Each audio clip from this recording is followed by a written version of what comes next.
నమస్తే, నేను మీ Kishore. Welcome to సత్యాగ్రహి. ప్రస్తుతం నాతో ఉన్నారు ప్రముఖ విద్యావేత్త, మానవ హక్కుల పరిరక్షణకు సంబంధించి ఎప్పుడు కూడా ఆయన మాట్లాడుతూ ఉంటారు, ప్రొఫెసర్ హరగోపాల్ గారు. నమస్తే అండి హరగోపాల్ గారు. నమస్కారం. హరగోపాల్ గారు, ఇప్పుడు నిన్న జరిగిన ఒక పెద్ద ఇన్సిడెంట్, హిడ్మా హత్య జరగటం అనేది. సో ఇలాంటి పరిస్థితులు వస్తున్నాయని నక్సలైట్లకు ముందు ఒక ఆలోచన ఏమన్నా ఉందా? వాళ్ళు ఏమన్నా అసలు ఆలోచించారా? నక్సలిజాన్ని తుడిపేస్తామని చెప్పి కేంద్ర ప్రభుత్వం ఒక మాట అనుకోవటం, దానికి అనుగుణంగా కగార్ తీసుకురావడం ఆపరేషన్ని, దాని తర్వాత ప్రస్తుతం పరిస్థితులు ఏ రకంగా చూడాలంటారు? అంటే మీరు విప్లవోద్యమాన్ని ఎట్లా చూడాలి అన్నప్పుడు ఉమ్, దాన్ని కేవలము జరుగుతున్న సమకాలీన సందర్భాన్ని బట్టి అంచనా వేయడం కానీ ఒక నిర్ణయానికి రావడం కానీ సాధ్యం కాదు. ఉమ్, ఒక ముఖ్యంగా ఇప్పుడు జరుగుతున్న అణిచివేత లేదా ఇప్పుడు జరుగుతున్న ఈ మొత్తము మరణకాండ, ఉమ్, దీన్ని మనము చారిత్రకంగా చూస్తే గత 200 సంవత్సరాలుగా ఆదివాసీ ప్రాంతాల్లో ఈ మానకాండ జరుగుతుంది. కనుక మనము ఈ ఉద్యమాలని అంచనా వేసేప్పుడు చరిత్రలో ఏం జరిగింది గతంలో ఉమ్, అనేది చూడవలసి ఉంటుంది. ముఖ్యంగా ఇప్పుడు జరుగుతున్న ఆపరేషన్ కగార్, అది మెయిన్గా ఆదివాసీ ప్రాంతాల్లో జరుగుతున్నది. ఉమ్, గత 50-55 ఏళ్ళుగా ఈ ఉద్యమము జరుగుతున్నది. అవును. 69 అప్పటి నుంచి ఈ ఉద్యమము మీరు వెనక్కి వెళ్ళి చూస్తే ఉమ్, ఆదివాసీ ప్రాంతాల్లో ఈ పోరాటాలు ఈస్ట్ ఇండియా కంపెనీ అడవిలోకి ప్రవేశించడంతో ప్రారంభమైంది. ఈస్ట్ ఇండియా కంపెనీ అడవిలో ప్రవేశించినప్పుడు అడవిలో జీవిస్తున్న ఆదివాసీలు మీరు మా ప్రాంతానికి ఎందుకు, ఎందుకంటే వాళ్ళు వాళ్ళ రాజ్యం అనుకుంటారు, అడవి తమది అనుకుంటారు, అడవితో వాళ్ళది ఆత్మీయమైన అనుబంధం, విడదీయరాని బంధం ఉంటుంది వాళ్ళకి. కనుక వాళ్ళు ఈస్ట్ ఇండియా కంపెనీ అడవిలోకి వెళ్ళడానికి రైల్వేస్ ఈ దేశంలో ప్రవేశపెట్టినప్పుడు కోచెస్ కొరకని కలప కావాల్సి వస్తే అక్కడ అడవిలోకి వీళ్ళు వెళ్ళవలసి వచ్చింది. ఓకే. దాన్ని ప్రశ్నిస్తూ వచ్చారు, మీరు ఎందుకు వచ్చారు, మీరెవరు, మా ప్రాంతానికి మీరు ఎందుకు వచ్చారు. అక్కడ నుంచి ఈస్ట్ ఇండియా కంపెనీకి వీళ్ళకి జరిగిన పోరాటంలో అట్లా మొట్టమొదట ప్రాణాలు కోల్పోయిన వాడు బిర్సా ముండా. బిర్సా ముండా ఈ మధ్యనే మీరు చూసుంటారు, ఆయన జన్మదినం జరిగితే ప్రధానమంత్రి దగ్గర నుంచి అందరూ ఆయనకు పూలదండలు వేయడం, అవును, ఆయనకు నివాళులు అర్పించడం, పత్రికల్లో చాలా పెద్ద ఎత్తున అడ్వర్టైజ్మెంట్స్ వచ్చి పెద్ద బొమ్మ వేసి ఉమ్, బిర్సా ముండా త్యాగాన్ని గుర్తు చేసుకోవడం, ఇవన్నీ జరిగాయి. ఉమ్, బిర్సా ముండా తర్వాత కూడా మీరు స్వాతంత్రోద్యమ కాలంలో కూడా సమకాలీనంగా ఆదివాసీ పోరాటాలు జరుగుతున్నాయి. గాంధీ గారు మెయిన్ స్ట్రీమ్లో ఆయన శాంతియుత ఉద్యమం, అహింసా ఉద్యమం అంటుంటే అడవిలో మాత్రము ఒక హింసాయుతమైనటువంటి పోరాటము రాజ్యానికి ఆదివాసీలకు మధ్యన జరుగుతూ వచ్చింది రాజ్యాలకే.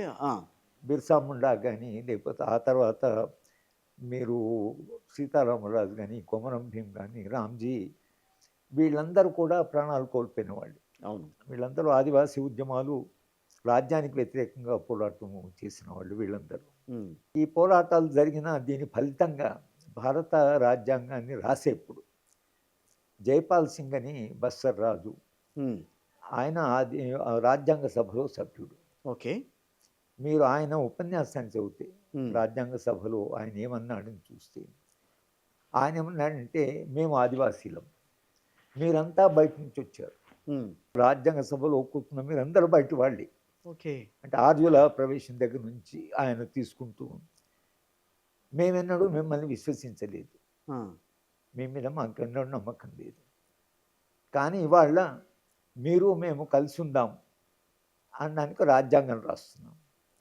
ఈ రాజ్యాంగము రాసుకుంటున్నప్పుడు మాకు పూర్తి నమ్మకం ఏం లేదు, ఉమ్, మాకు ఇంకా మీ మీద మాకు అనుమానమే ఉంది, కానీ మీరు ఒక ప్రయత్నం చేద్దామంటున్నారు. జవహర్లాల్ నెహ్రూ గారు ప్రవేశపెట్టిన తీర్మానంలో నేను దాన్ని ఆమోదిస్తూ ఉమ్, మీ మీద విశ్వాసం పెడుతున్నాము. ఓకే. ఆహా, ఆ, దాంట్లో రాజ్యాంగంలో షెడ్యూల్ 5 వచ్చింది. షెడ్యూల్ 5లో ఏం రాసుకున్నామంటే ఆదివాసీల అనుమతి లేకుండా ఆ ప్రాంతాల్లోకి రాజ్యము ఆ ప్రాంతంలో పోకూడదు పోకూడదు. ఎస్. అనేది మనము రాసుకున్న తర్వాత కూడా బయట అవసరాల రీత్యా అనుకోండి ఏదో కారణం వల్ల మనం లోపలికి వెళ్తూనే ఉన్నాం అడవిలోకి. అవును. అడవిలోకి వెళ్ళినప్పుడల్లా వాళ్ళు ప్రతిఘటిస్తున్నారు. ప్రతిఘటించినప్పుడల్లా కొత్త చట్టం తీసుకొస్తున్నారు మళ్ళీ వాళ్ళకి విశ్వాసం కలిగించడానికి. ఓకే. అట్లా మనము షెడ్యూల్ 5 తర్వాత SC/ST అట్రాసిటీస్ యాక్ట్ తీసుకొచ్చాం. ఓకే.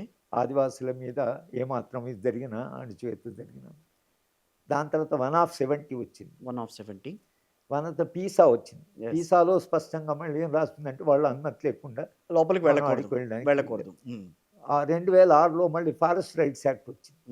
ఫారెస్ట్ రైట్స్ యాక్ట్లో కూడా మనం రాసుకున్నది ఏమిటంటే ఆదివాసుల అనుమతి లేకుండా ఆదివాసుల హక్కులు ఉంటాయి, వాళ్ళ హక్కును మనం గుర్తించాలి, వాళ్ళ అనుమతి తీసుకొని మనం లోపలికి పోవాలి అనేటువంటిది ఇది చరిత్ర. కానీ ఈ అడవిలోకి వెళ్ళడము ఆ సంపద తీసుకోవడం అనేదేమో ఖనిజాల కొరకని భిన్న కారణాల వల్ల మరి స్టీల్ ఫ్యాక్టరీస్ కొరకని అనుకోండి. మొదటి 20 సంవత్సరాలు మనం ఆదివాసీల సంపద తీసుకుంటున్నప్పుడు సరే ఆదివాసులు దేశాభివృద్ధి కొరకని కొంత సంపద తీసుకుంటున్నారని ఏదో ఒక నమ్మకం ఈ రాజ్యం మీద వాళ్ళకి కొంత నమ్మకం ఉండి వాళ్ళే ఇచ్చేవాళ్ళు. ఒక 20 సంవత్సరాలు మనకు నిజానికి ఆ సంవత్సరాల్లో కోల్ ఏదైతే దాన్ని జాతీయం చేశారు. బొగ్గుని జాతీయం చేశారు. ప్రైవేట్ రంగం నుంచి దాన్ని జాతీయం చేశారు. అటు జాతీయం చేయడం మనకు కొత్త విశ్వాసం. అంటే రాజ్యము అవసరం తీసుకుంటారు అనేటువంటి విశ్వాసం కావచ్చు ఏ కారణమైనా. కానీ 60 చివరిలోకి వచ్చేవరకు మళ్ళీ ఈ ఉద్యమం ఏదైతుందో మళ్ళీ రగులుకుంది. అది శ్రీకాకుళం అండి, నక్సల్బరిలో అండి. నక్సల్బరి నుంచి అది పెరుగుతూ కొంత మైదాన ప్రాంతాలకు వచ్చింది. కానీ ఆదివాసీ ప్రాంతాల్లో దాదాపు 1/3 ఆఫ్ ఇండియాలో ఆదివాసీ ప్రాంతాల నుంచి ఈ ఉద్యమము ఇటు జార్ఖండ్, ఛత్తీస్గఢ్, సెంట్రల్ బీహార్, గడ్చిరోలి, ఒరిస్సా, తెలంగాణ, ఆంధ్ర, బెంగాల్ అన్ని చోట్ల ఈ ఉద్యమము భిన్న రకాలుగా ప్రొటెస్ట్ చేస్తూ వచ్చింది. ఒక ప్రతిఘటన చూశారు. ఓకే. ఒక దశలో దాదాపు 120 జిల్లాల్లో ఈ నక్సల్ ప్రభావము ఉంది. 120 జిల్లాలు దేశంలో.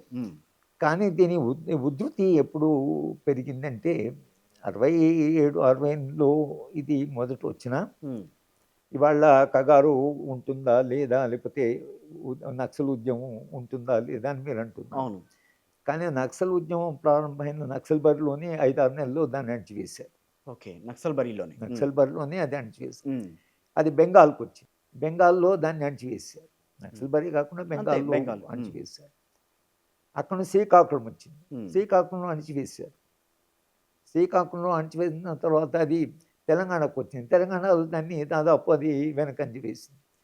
కనుక భిన్న ప్రాంతాలు ఉద్యమం వస్తున్నది, ఉద్యమము ఒక రకంగా అణచివేయబడుతున్నది, ఉద్యమం కొనసాగుతున్నది.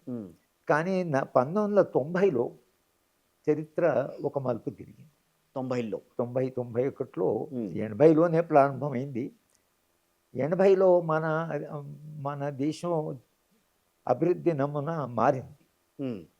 ఇందిరాగాంధీ మొదటి టర్ములో పేదరికము, దళితులు, ఆదివాసీలు, ఆమె మొత్తం ఆలోచన చిన్నకారు రైతులు, మొత్తంగా ఆమె 20 పాయింట్స్ చూస్తే అది పేద ప్రజల పక్షాన ఉన్నటువంటి ఎజెండా ఉంటుంది దాంట్లో. సరే ఆమె భిన్న కారణాల వల్ల ఓడిపోయింది. ఎందుకంటే పారిశ్రామికవేత్తలు ఆమె మోడల్తో దేవర్ నాట్ హ్యాపీ. సమాజంలో వస్తున్న భిన్నమైన సమస్యలకు పరిష్కార మార్గాలు రాకపోవడం, నిరుద్యోగం పెరగడం, సమాజంలో అల్జడి చాలా పెరగడం, ఈ మొత్తంగా ఈ అసంతృప్తి 69, 70లో ప్రపంచవ్యాప్తంగా ఒక అసంతృప్తి వచ్చింది. మన దేశంలో కూడా సెసెషనిస్ట్ ఉద్యమాలు వచ్చినాయి, సెపరేట్ నేషనలిస్ట్ ఉద్యమాలు వచ్చాయి, రీజనల్ మూవ్మెంట్స్ వచ్చినాయి, సబ్ రీజనల్. తెలంగాణ ఉద్యమం కూడా 69లో వచ్చిన భాగమే. దాంట్లోనే నక్సల్బరి ఉద్యమం వచ్చింది. భిన్న ఉద్యమాల్లో భాగంగా ఇది అక్కడ ఒక నక్సల్బరి ఉద్యమం ఉంది. దానికి దీనికి తేడా ఏమిటంటే అది ఒక సాయుధ పోరాటము. మొత్తంగా రాజ్యాన్ని మనము దాన్ని మొత్తంగా రాజ్యాన్ని ఆక్రమించుకుంటే తప్పించి, రాజ్యాధికారం వస్తే తప్పించి ఉమ్, ఈ ఆదివాసీలకు కానీ మిగతా వాళ్ళకు రక్షణ లేదు అని ఒక అవగాహన మీద ఉమ్. మీకు ఆ ఉద్యమము వచ్చింది. అవును, అన్ని ఉద్యమాలు ఏదో ఒక రంగా అణిచిపోయేస్తారు కానీ ఇది 55 ఏళ్ళ దాకా కొనసాగింది. అంతే కదా. నిరాఘాటంగా ఏదో రూపంలో ఈ ఉద్యమం కొనసాగింది. ఈ కొనసాగిన తర్వాత మీరు 80ని ఎందుకు ప్రస్తావిస్తున్నా అంటే ఇందిరాగాంధీ రెండోసారి గెలిచినప్పుడు ఆమె యొక్క భాష మారింది, ఆమె ఆలోచన విధానం మారింది. ఉమ్, సరే, ఆమె అకస్మాత్తుగా చనిపోవడము, రాజీవ్ గాంధీ ప్రధానమంత్రి అయిన తర్వాత ఇక అభివృద్ధి, పెట్టుబడిదారీ అభివృద్ధి తప్పించి ఉమ్. ఇక ఈ దేశానికి నెహ్రూ గారి మోడల్ కానీ, మిక్స్డ్ ఎకానమీ కానీ, వెల్ఫేరిజం కానీ ఇవి పనికిరావు. ఆయన ఆలోచనలోనే అభివృద్ధి అంటే పారిశ్రామికీకరణ, వేగంగా దిగడము, జీడిపి పెరగడం, పెట్టుబడులను ఆకర్షించడము, పెట్టుబడికి కావాల్సిన అవకాశాలు కల్పించడం. ఉమ్, ఒక్కసారి మనము పెట్టుబడిదారీ వ్యవస్థలు పడిపోయిన తర్వాత ఉమ్, ఇక పెట్టుబడి తాను ముందుకు పోవడం కొరకని దానికి ఖనిజ వనరులు కావాలి, కలప కావాలి, అడవిలో ఉండే సంపద కావాలి, సరే మిగతా సంపద కూడా. ఉమ్. దానివల్ల మోడల్ మారింది. 80 నుంచి ఈ ఉద్యమం పెరుగుతూ వచ్చింది. రైట్. 90లో పివి నరసింహారావు గారు, మన్మోహన్ సింగ్, చిదంబరం ఈ కాంబినేషన్లో మీకు మొత్తంగా మన మార్కెట్ని తెరిచాము. Right, correct. ఇక దేశంలో పెట్టుబడి ఎక్కడి నుంచైనా రావచ్చు. పెట్టుబడి ఒకసారి దానికి తలుపులన్నీ తెరిచిన తర్వాత అడవిలో ఉండే తలుపులు కూడా కంప్లీట్గా తెరిచారు. అది అది అక్కడ. అందుకని Manmohan Singh greatest security threat to India అన్నారు. Greatest security threat to India అన్నారు. కానీ కాంగ్రెస్ వాళ్ళు ఈ ఉద్యమము అణిచివేయాలి ఒకవైపు, అలాగే ఏమన్నా మనం వీళ్ళకి కాస్త ఇన్సెంటివ్స్ ఏమన్నా ఇస్తే కొంత ఉద్యమం తగ్గుతుందేమో అనేది కూడా ఆలోచించారు. మన్మోహన్ సింగ్ గారు ఆర్థిక సంస్కరణలకి ఆయనకు ఆర్థిక సంస్కరణ తప్పించి ఆయనకు రాజకీయాలు ఏం అర్థం కాదు. మన్మోహన్ సింగ్ అవగాహన చాలా చాలా లిమిటెడ్, పూర్ అవగాహన, చాలా తక్కువ అవగాహన ఆయన. ఓకే. ఎందుకంటే 1993లో యునైటెడ్ నేషన్స్ వాళ్ళు world conference on human rights note పెట్టారు, అంతర్జాతీయ సదస్సు. దాంట్లో మమ్మల్ని కూడా పిలిచారు, నేను కన్నబిరాన్ గారు కూడా వెళ్ళాం. ఇప్పుడు మన్మోహన్ సింగ్ గారు, తర్వాత వాజ్పేయి వచ్చాడు, అపోజిషన్ లీడర్లు, 10-12 మంది ముఖ్యమంత్రులు వచ్చారు, ఒక 60 మంది డెలిగేట్స్ ప్రభుత్వం తరఫున, మేము ఒక 60 మంది మీ దేశంలో భిన్న మానవ హక్కుల్లో పనిచేస్తున్న వాళ్ళందరినీ పిలిచారు. మన్మోహన్ సింగ్ గారిని ప్రతిరోజు సాయంత్రం, అది 23 వారాలు జరిగిందా? 23 వారాలు, 3 వారాలు, 21 రోజుల్లో 21 రోజుల పాటు 6,000 మంది ప్రతినిధులు, దేశవ్యాప్తంగా 3,000 అన్ని ప్రపంచవ్యాప్తంగా 190 దేశాల ప్రతినిధులు, ప్రైమ్ మినిస్టర్స్, ప్రెసిడెంట్స్ అందరూ వచ్చారు. మన దేశంలో నరసింహారావు గారు ఆరోగ్యం బాగలేకపోయినా మన్మోహన్ సింగ్ వచ్చాడు. ఓకే. మన్మోహన్ సింగ్ని మేము, అగ్నివేష్ గారు ఒక ప్రశ్న అడిగాడు. అప్పుడు అగ్నివేష్ కూడా ఉన్నారు. అగ్నివేష్ గారు చైల్డ్ లేబర్ మీద, బాల కార్మికుల మీద ప్రస్తుతము భారత ప్రభుత్వం యొక్క స్టాండ్ ఏమిటి? ఓకే. అంటే మన్మోహన్ సింగ్ గారు చాలా ఆశ్చర్యంగా అన్నది ఏమిటంటే, బాల కార్మికులు లేకుండా ప్రపంచంలో అభివృద్ధి చెందిన దేశాన్ని ఒకదాన్ని అనుగ్రహించండి.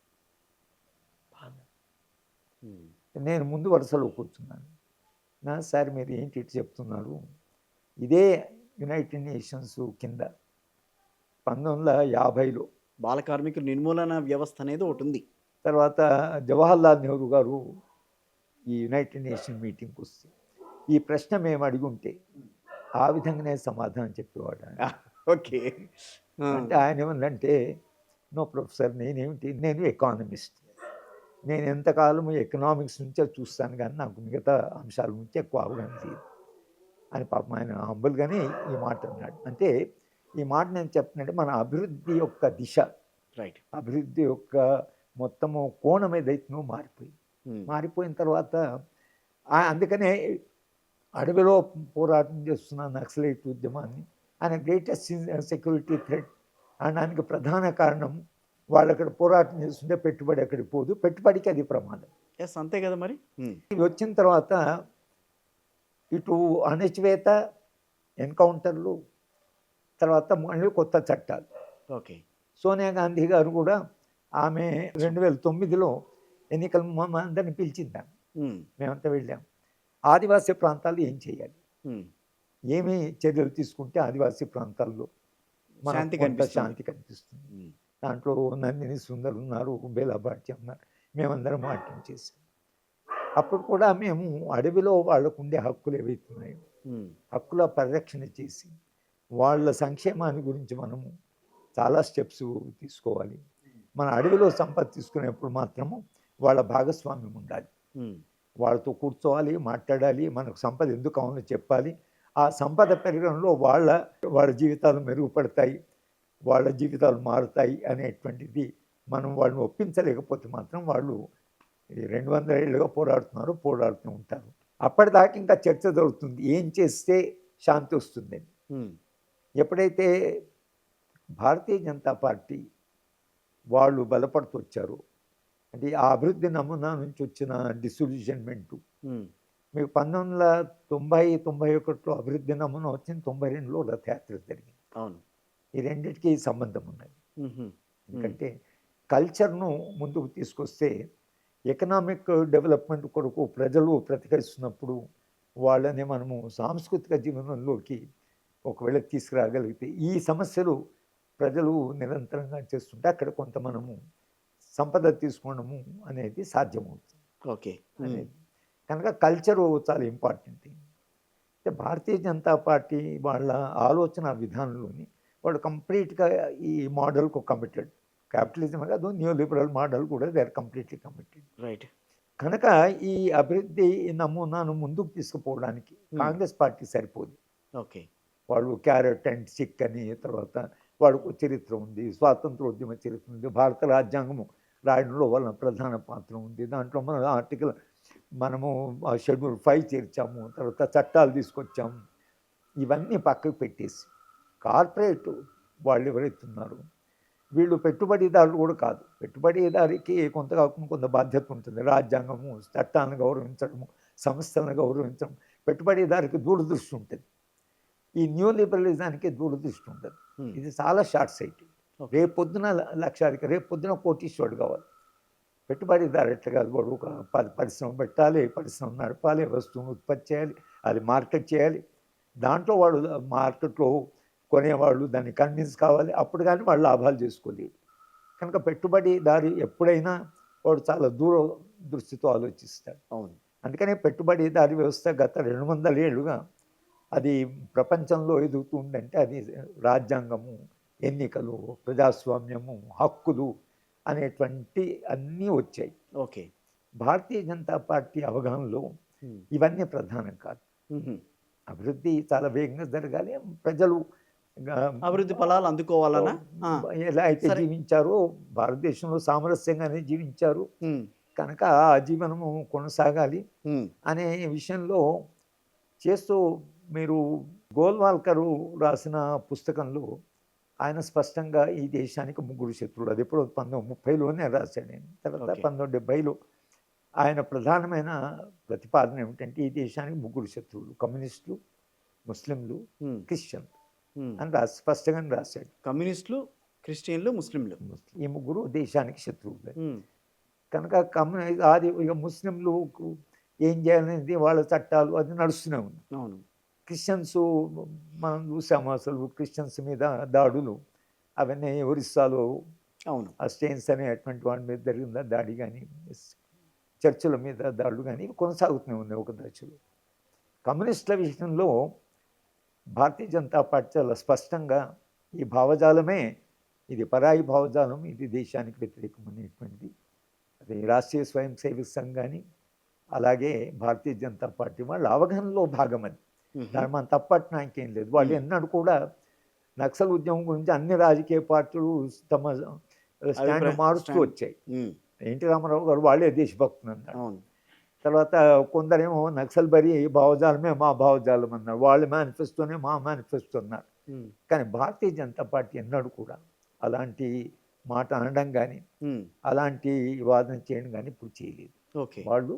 వాళ్ళు ఇప్పటికైనా గట్టిగా నమ్మడము కమ్యూనిస్ట్ అనేటువంటి వాడు ఈ దేశానికి శత్రువు అనుకుంది. దాంట్లో నక్సల్ బరి అది అగ్రభాగాన్ని ఉంది, కానీ మొత్తం వామపక్ష భావజాలానికి వాళ్ళు వ్యతిరేకం. అవును. కనుక ఇవాళ అక్కడ అణచివేత అవుతుందో అది భావజాల పరంగా అణచివేత, న్యూ లిబరలిజానికి ఫారెస్టులో ఉండేటువంటి ఖనిజాలు కావాలి కాబట్టి ఆ ఖనిజాలను ఎంత తొందరగా వీలైతే అంత తొందరగా వాళ్ళకి అప్పచెప్పాలి కాబట్టి ఇవాళ తొందర ఏమిటంటే ఈ ఉద్యమం ఉన్నంత కాలము ఖనిజాలని ముఖ్యంగా ఈ ప్రాంతాలు ఎక్కడైతే నక్సలైట్లు చాలా బలంగా ఉన్నారో ఆ ప్రాంతాల్లోనే పాపం వాళ్ళ విషాదం ఏంటంటే వాళ్ళ కాళ్ళ కింద విపరీత సంపద ఉంది. ఆ సంపద తీసుకుంటే తప్పించి మన జీడిపి పెరగడం కానీ మన సంపద పెరగడం కానీ కార్పొరేట్ మన దేశానికి రావడం కానీ జరగదు. కనుక చరిత్ర ఏ మలుపు తిరిగిందంటే ఇవాళ ఈ ఉద్యమం ఏదైతుందో ఇది మొత్తంగా ప్రధాన శత్రువు అయిపోయింది. ఓకే. ఐడియాలజికల్గా అలాగే డెవలప్మెంట్ వైజ్గా. కనుక ఇవాళ జనవరి 30 వరకు 2026 వరకు మొత్తంగా వీళ్ళని అణచివేస్తామనేది స్పష్టంగానే చెప్తుంది. ఎట్లా అణచివేస్తారు మరి మీరు? రాజ్యము లేదా రాజ్యాంగము ఎవరిని చంపడానికి అంగీకరించదు. అవును. ఆయుధం పట్టుకున్న వాడిని కూడా అవకాశం ఉంటే అరెస్ట్ చేయవలసిందే, కానీ వాడిని ఫైర్ చేయడానికి రాజ్యాంగం ఒప్పుకోతుంది. అవును. కానీ వాళ్ళు దాన్ని పక్కకు పెట్టేశారు. అది ఎన్కౌంటర్ రూపంలో మొదటే వచ్చింది. కానీ ఎన్కౌంటర్లో ఒక మనిషి తన ఆత్మరక్షణ కొరకని వాళ్ళు ఫైర్ చేయొచ్చు.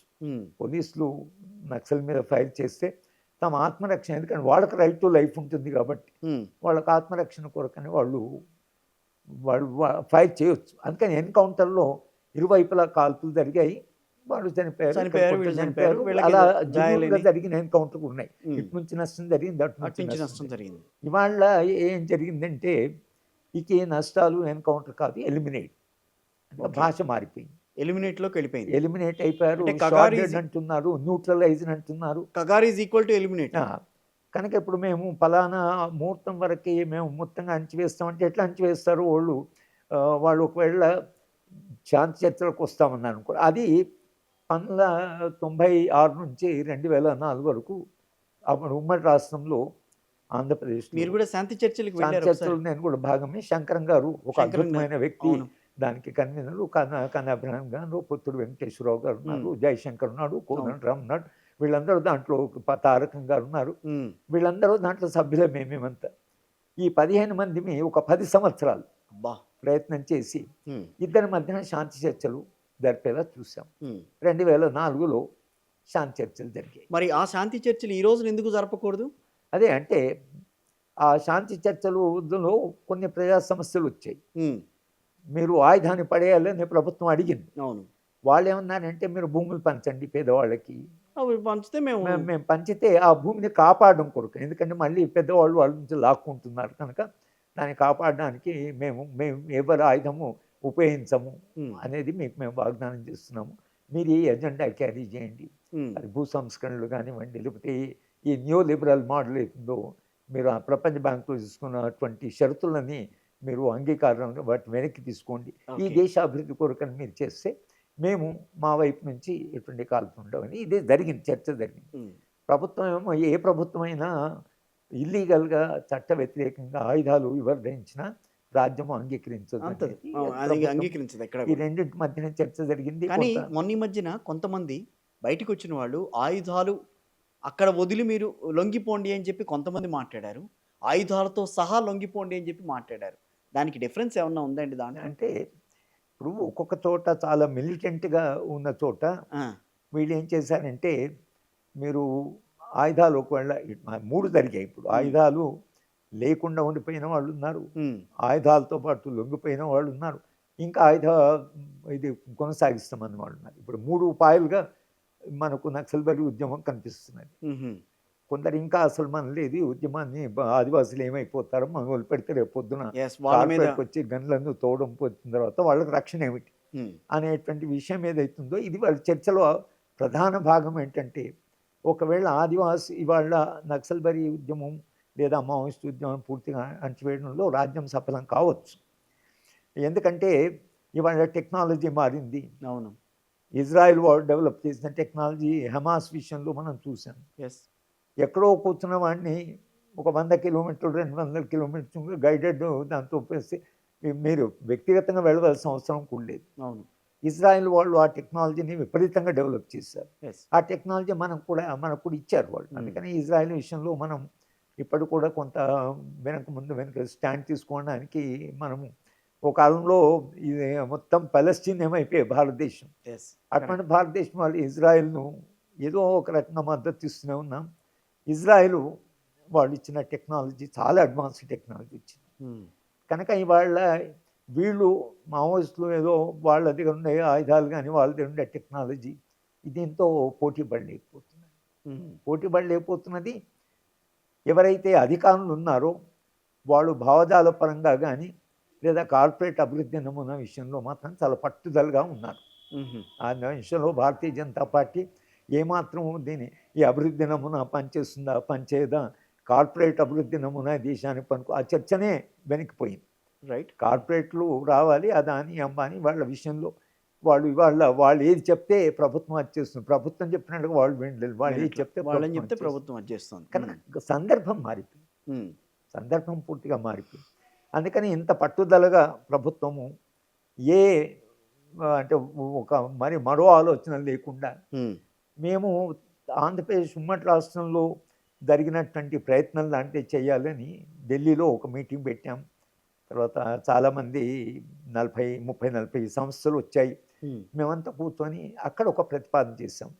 శాంతి చర్చ ఈసారి ఇక్కడ చంద్రకుమార్ గారు గత అనుభవం దృష్ట్యా ఆయన జడ్జిగా పనిచేసిన వాడు, శాంతి చర్చలు జరపండి అని ఆయన ఒక మాట అన్నాడు.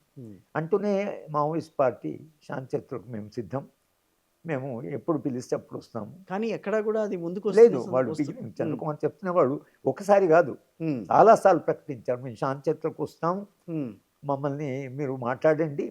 ఒకటి ఏంటంటే మాకు ఒక నెల ఇస్తే మేము పార్టీ మీటింగ్ పెట్టుకోవాలి, పార్టీలో నిర్ణయం తీసుకుంటాము, కానీ మీ దగ్గరికి మీ చర్చలకు రావడానికి మాత్రం సిద్ధం ఓకే అన్నారు. శాంతి చర్చలకు వాళ్ళు సిద్ధమని ఎన్నిసార్లు ప్రకటన, ఒకసారి కాదు చాలాసార్లు అన్నారు. ఎన్నిసార్లు వాళ్ళు అన్నా కూడా మేము ఢిల్లీలో కూడా వాళ్ళు శాంతి చర్చలకు వస్తామంటున్నారు. ఆంధ్రప్రదేశ్ ప్రభుత్వం అప్పుడు శాంతి చర్చలు నడిపింది, అది బాగానే నడిచింది. వాళ్ళు కూడా ఆయుధాలు లేకుండా వచ్చారు, ప్రభుత్వం వాళ్ళు కూర్చొని మాట్లాడారు. ఆ అవకాశం మరొకసారి ఉంది కనుక మీరు మాట్లాడి కార్పొరేట్ అభివృద్ధి నమూనా ఏదైనా కూడా వాళ్ళతో చెప్పి మీరు ఆయుధాలను సరెండర్ చేయండి, ఏమి అడుగుతారో అది వాళ్ళని అడగండి, కానీ శాంతి చర్చలు అయితే ఒక ప్రయత్నం చేయండి అనేటువంటి విషయం మేము నా పేరు మీదే ఒక లెటర్ ప్రధానమంత్రి గారికి, హోమ్ మినిస్టర్ గారికి, ప్రెసిడెంట్ ఆఫ్ ఇండియాకి పంపుతాం. కానీ కేంద్ర ప్రభుత్వం అట్లా శాంతి చర్చలు జరపడము పిలవడం ఇష్టం లేదు. ఇక వాళ్ళు అవన్నిటికీ ఏమాత్రము వెసులుబాటు లేదు. వాళ్ళు ఒక నిర్ణయం తీసుకున్నారు, కార్పొరేట్లకి ఈ వనరులను అప్పచెప్తామని వాళ్ళకు ఒక వాగ్దానం చేశారు. ఆ వాగ్దానం ప్రకారం ఎప్పుడు ఇస్తారని వాళ్ళు అడుగుతున్నారు. కార్పొరేట్ మనం ఎప్పుడు ఇస్తారు, ఇంకా ఎంతకాలం కావాలి అని అడిగితే లేదు మేము 2026 జనవరి వరకు మొత్తంగా మీకు అప్పచెప్తామన్నారు. ఆ 2026 జనవరి వరకు ఈ ఉద్యమాన్ని మొత్తంగా అణచివేయాలి. కనుక ఈ ఒక పెద్ద కాంటెక్స్ట్ ఉంది. కనుక ఎట్లయితే బిర్సా ముండా, సీతారామరాజు, కొమరం భీము, తర్వాత శ్రీకాకుళము, నక్సల్బరి ఉద్యమాలు ఎట్లయితే మరుగైపోయాయో ఈ ఉద్యమం కూడా ఒక రకంగా రేపు ఒకవేళ వీళ్ళు పూర్తిగా ఉద్యమాన్ని అణచివేయడంలో సఫలమయ్యారనుకోండి, ఒకవేళ సఫలమైన తర్వాత జరిగే పరిణామం ఏంటంటే రేపు మీరు ఖనిజాలను కార్పొరేట్కి అప్పచెప్పడం కొరకే ఒకవేళ ఈ మొత్తం ఉద్యమం మీద మీరు ఈ చర్యలు తీసుకుంటే, రేపు ఖనిజాలను అప్పచెప్పిన తర్వాత ఎప్పుడైతే కార్పొరేట్ వెళ్ళి ఖనిజాలను చాలా వేగంగా తవ్వుకోవడం మొదలు పెడతారో, అప్పుడు ఆదివాసీలు అనుమతి లేకుండా మనం వాళ్ళకి వాగ్దానం చేశాం, వాళ్ళ అనుమతి వాళ్ళతో చర్చలు లేకుండా, వాళ్ళతో ఒక అంగీకారం లేకుండా, పీసా కానీ షెడ్యూల్ 5 కానీ దేంతో సంబంధం లేకుండా మీరు వెళ్తున్నారు. ఇంతవరకు చేసిన ప్రయత్నం అంతా అక్కడ పక్కకు పెట్టేసి మీరు వెళ్తున్నారు. రేపు వాళ్ళు తవ్వడం మొదలుపెడితే నిర్వాసితులు అవుతారు. తర్వాత ఈ అభివృద్ధి నమూనాలో పెద్ద ఎంప్లాయ్మెంట్ కూడా వచ్చేది, టెక్నాలజీ ఇంటెన్సివ్ అభివృద్ధి. అప్పుడు ఆదివాసుల భవిష్యత్తు ఏమిటి అనేటువంటి ప్రశ్న వస్తుంది. ఇవాళ చరిత్ర ఎదుర్కొంటున్న అదే ప్రశ్న. ఆదివాసులు ఏ మార్గం ఎన్నుకుంటారు అంటే, ఆ రైతాంగం ఎట్లయితే పంజాబ్ రైతాంగం పోరాటం చేసిందో చట్టాలను వెనక్కి తీసుకోమని, అట్లా మళ్ళీ ఆదివాసీలు లక్షలాది మంది ఆదివాసీలు పోరాటాలు చేస్తారా? పోరాటం ఏ రూపంలో వస్తుంది? 200 ఏళ్ళుగా కొనసాగిన పోరాటం ఇక్కడ ఆగిపోతుందా? కాదు, ఇప్పుడు నక్సల్ల చరిత్రని మనం రూపుమాపేద్దామన్న ఆలోచన అయితే ప్రభుత్వానికి ఉంది. తద్వారా కగారన్న ఆపరేషన్ చేపట్టింది. సో ఇవాళ ఆపేస్తారు, మళ్ళీ రేపన్న రోజున మళ్ళీ ఇలాంటి ఉద్యమాలు పైకి రావని ఏమన్నా నమ్మకం అంటే ఉంటే అది రేవంత్ రెడ్డి గారు అన్నారు. రేవంత్ రెడ్డి పబ్లిక్ అని అన్నాడు ఆయన. రేవంత్ రెడ్డి గారిని మేము కలిసాం. కలిసి శాంతి చర్చలు అంటే తెలంగాణ వరకే వాళ్ళ వైపు నుంచి ఏ చర్య లేకపోతే మా వైపు నుంచి ఏ చర్య ఉండదు. అంటే వాళ్ళు శాంతిగా ఉంటే మేము కూడా మాకేమి మేము ఇక్కడ ఏమి ఉండదు. అందుకని తెలంగాణలో ఇక్కడ లేదు, ఏ గొడవ లేదు. అప్పుడు వెళ్ళిన వాళ్ళను ఒక ఆయన సరే ఆయుధాలు పడేయడం అనేది కూడా మీరు చర్చించవచ్చు అని రేవంత్ రెడ్డితో అన్నారు. రేవంత్ రెడ్డి గారు అన్నారు వాళ్ళు ఆయుధాలు పట్టుకుంటే ఇంకోరు పట్టుకుంటారు. ఇప్పుడు వీళ్ళ మొనోపలే కాదు కదా ఆయుధాలు కాకపోతే ఇంకోటి పట్టుకుంటాడు. సమస్యలు ఉన్నంతకాలము ఉద్యమాలు ఏదో ఒక రూపంలో ఉంటాయి అనేది ఆయన అన్నాడు. బయట కూడా చెప్పాడు. అది మాతో అనడం కాదు, బయట కూడా పబ్లిక్ మీటింగ్. అలాగే బీఆర్ఎస్ పార్టీ కూడా వాళ్ళతో మాట్లాడుతూ కూడా వాళ్ళు కూడా శాంతి చర్చలకు మేము అంగీకరిస్తున్నాం, శాంతి చర్చలు జరపాల్సింది అన్నారు. అనడమే కాకుండా కేసీఆర్ గారు వరంగల్లో పెట్టిన లక్షలాది మంది మీటింగు పెట్టినప్పుడు ఆయన శాంతి చర్చల గురించి జనాన్ని అడిగాడు. శాంతి చర్చలకు పోవాలా వద్దంటే పోవాలి అని లక్షలాది మంది ప్రజలు చేతులు ఎత్తి అన్నారు. అంటే ప్రజలు శాంతి చర్చలు కావాలంటున్నారు. రాజకీయ పార్టీలు, వామపక్ష పార్టీలన్నీ కూడా సిపిఐ, సిపిఎం, ఎంఎల్ గ్రూప్స్, తెలంగాణలో 9, 10 ఏవైతే గ్రూప్స్ ఉన్నాయో, అలాగే కాంగ్రెస్ పార్టీ, తర్వాత మన కోదండరామ్ గారి పార్టీ, వీళ్ళందరూ కూడా శాంతి చర్చలు జరపండి అనేది తెలంగాణలో ఒక పెద్ద ఎత్తున చర్చ జరుగుతుంది. ఓకే, ఈ మిగతా ప్రాంతాల్లో అంత పెద్ద ఎత్తున చర్చ జరగడం లేదు. అంటే శాంతి చర్చలు అంటే శాంతిగా ఉండాలి, వాళ్ళు శాంతిగా ఉంటే ఇక్కడ కూడా మేమేం మాట్లాడం వాళ్ళు, అంతే కదా. ఇవాళ వాళ్ళు ఇచ్చిన స్టేట్మెంట్ కూడా అదే అంటున్నారు. మేమేమి మా వైపు నుంచి ఆయుధాన్ని ఉపయోగించాం, మేము ఇంతవరకు ఎప్పుడు ఉపయోగించలేదు. ఛత్తీస్గఢ్లో కూడా ఎన్కౌంటర్లు జరగల. నిన్న జరిగిన దాంట్లో 3 కానిస్టేబుల్, కానీ ఇటువైపు నుంచి నష్టం ఏం లేదు, అటువైపు నుంచే నష్టాలు ఉన్నాయి.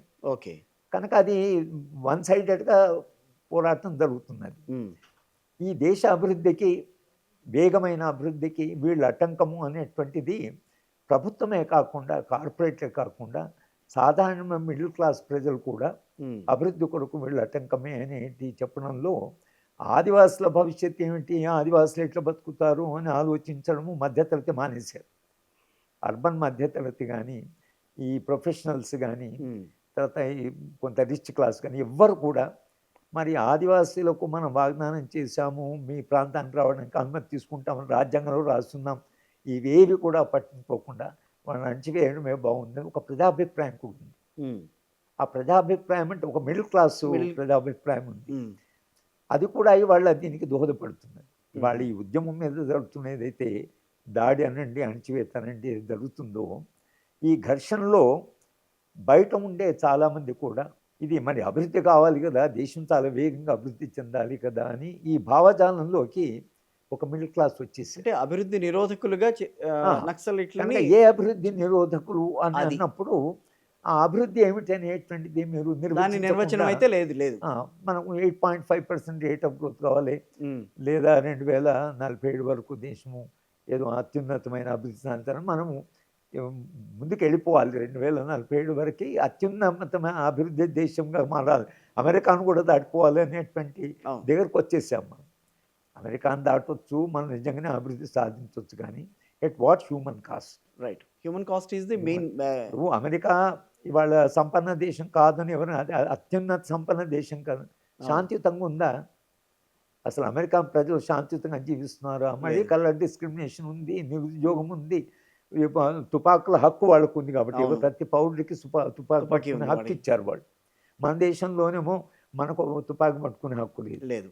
కానీ ఈ మధ్యన బై ఎలక్షన్స్, జూబ్లీ హిల్స్లో బై ఎలక్షన్లో ఎవరో క్యాండిడేటు, ఇండిపెండెంట్ క్యాండిడేట్, ఆయన మేనిఫెస్టోలో రాశాడు భారతదేశంలో ప్రతి పౌరుడికి తుపాకీ ఇవ్వాలి. ఆయన మేనిఫెస్టోలో రాసుకున్నాడు. అవును, సరే ఏదో చర్చకైనా ఒక వ్యక్తి ఓపెన్గా స్టాండ్, అందరికి ఆయుధాలు, అది అమెరికాలో అందరి పౌరులకు ఆయుధాలను మన ఎందుకు లేదు, మన రక్షణ మనమే చేసుకుంటాం, మన కాగితం ఇస్తేమని అంటున్నారు.